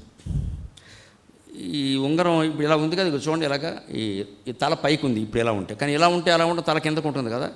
అంకుల్ మొక్కజొన్నకు అంకుల్, అదే కదా ప్రతివాడు అంకులే కదా. అంకుల్ మొక్కజొన్నకు అంకుల్, దేవుణ్ణి కిందకి పెట్టారు ఏమిటని అని అడిగింది. ఓ 18 ఏళ్ళ అమ్మాయి. నేను వెంటనే అన్నాను, అసలు ఉంగరం వేలికి ఎందుకు పెడతారో నీకు తెలుసా అమ్మా అన్నాను. ఎలాగో విమానం రాలేదుగా, ఒక వ్యక్తిని బాగు చేయొచ్చుగా అంటే, దేవుడు ఉంగరం పెడితే మేలు జరుగుతుంది. అదేం లేదమ్మా, మేలేం జరగదు, గుచ్చుకుంటుందని చెప్పాను నేను. దేవుడు ఉంగరం జరిగితే మేలు పెడుతుంది, ఇంకో ఏదో దెయ్యం ఉంగరం పెడితే అదేం ఉండదు. ఉంగరాలను బట్టి మేలు జరగవండి, అనవసరం మాటలు మాట్లాడద్దు. నీ ఉంగరానికి లొంగేవాడు కాదు దేవుడు, ఉపనిషత్తుకు లొంగుతాడు, ఉంగరానికి లొంగుతాడు ఆ దేవుడు లోకు చేసేసారు. ఈ ఉంగరం పెట్టే, ఆ రంగురాలు పెట్టే, అక్షరాలు మార్చే, అంకెలు మార్చే, బుద్ధి మార్చుకోమని ఒక్కడి చెప్పడు. ఎందుకు పెట్టారో తెలుసు, ఎందుకు పెట్టుకుంటారమ్మా అంటే, అమ్మాయికి ఏం తెలుసు పాపం, చిన్నపిల్ల కదా. అది దేవుడు ఉంగరం ఉంటే అదేం జరగదమ్మా.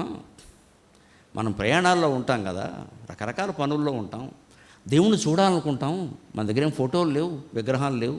వేలికి ఉంగరం ఉంటే చక్కగా ఇలా చూడొచ్చు, దేవుని దండం పెట్టుకోవచ్చు.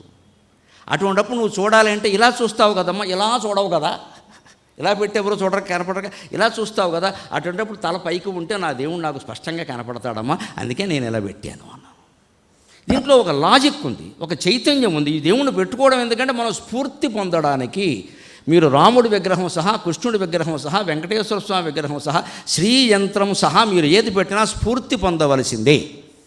పొందవలసిన స్ఫూర్తి పొందకుండా ఆకులు వేయాలా, పువ్వులు వేయాలా, నీళ్ళు వేయాలా, నువ్వు ఏం వేసినా ఒకటే, నీ బుద్ధి మారినంత వరకు.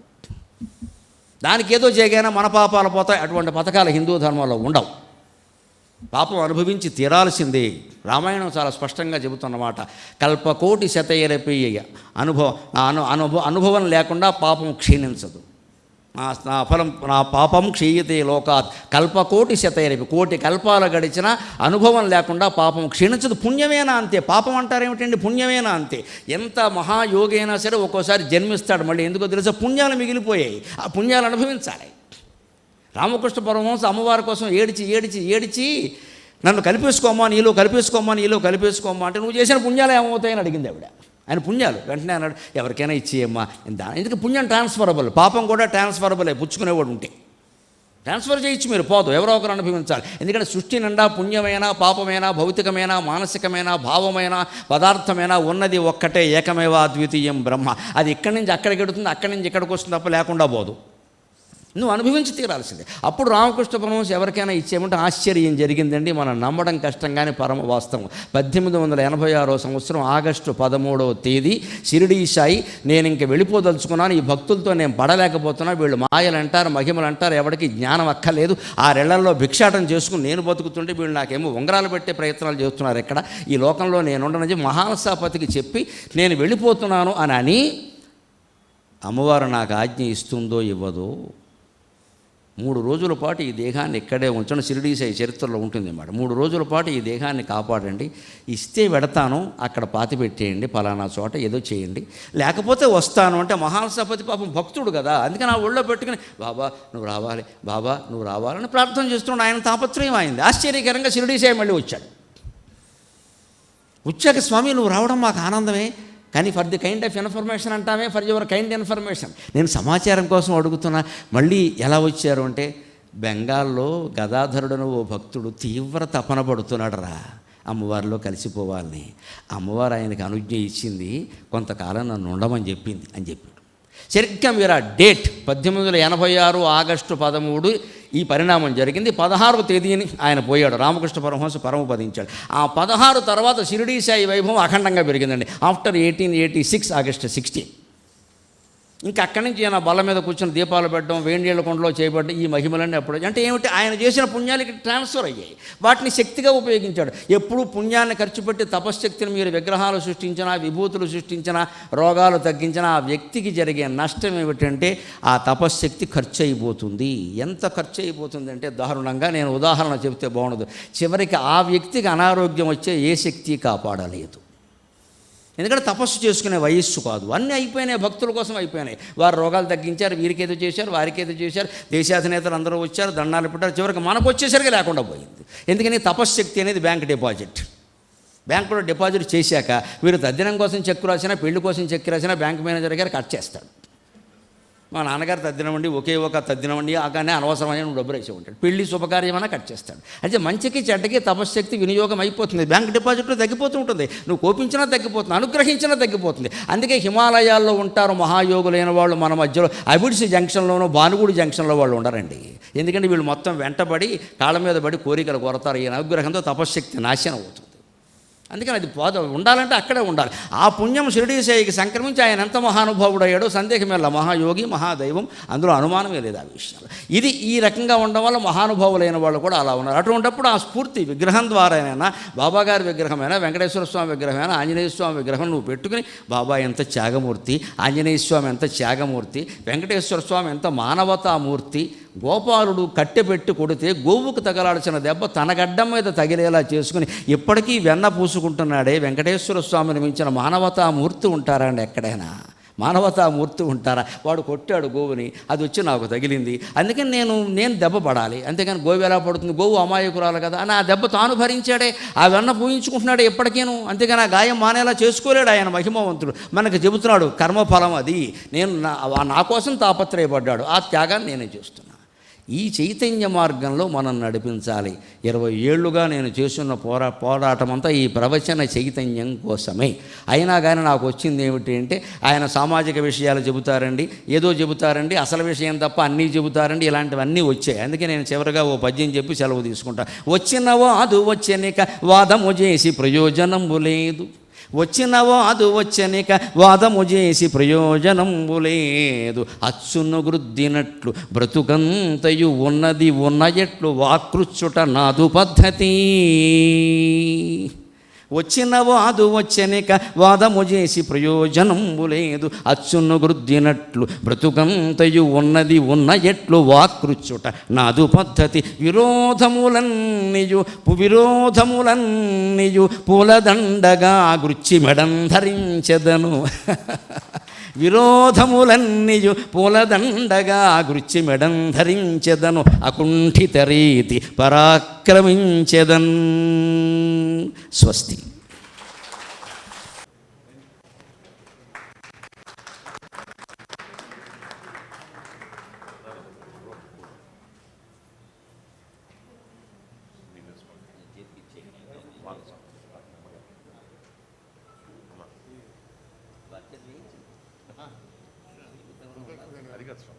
మీరు ఇరువురు వేసుకోండి.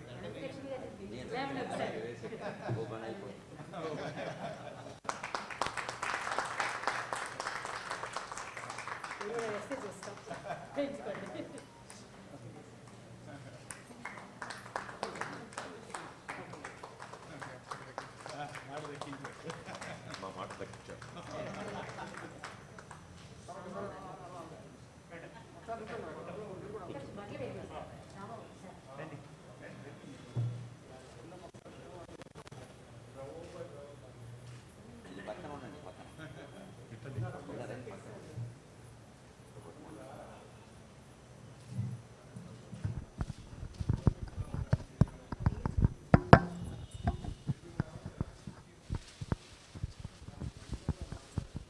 ఒక 2 నిమిషాలు సన్మాన పత్రం కూడా చదివేస్తానండి. ఉషశ్రీ సంస్కృతి సత్కారం. ఆయన గరికపాటి వారు కాబట్టి దూర్వాయుగ్మం సమర్పయామి. ఇది ఉషశ్రీ మార్గము అన్న ప్రతిష్ట బడయుగాక అని పలికారు ఋషితుల్యులు కవి సమ్రాట్ విశ్వనాథ సత్యనారాయణ. అది శిలాశాసనం. ఉషశ్రీ చూపిన బాటలోనే ఉన్నారు గరికపాటి నరసింహారావు. మార్గం అదే అయినా ఎవరి నడక వారిది.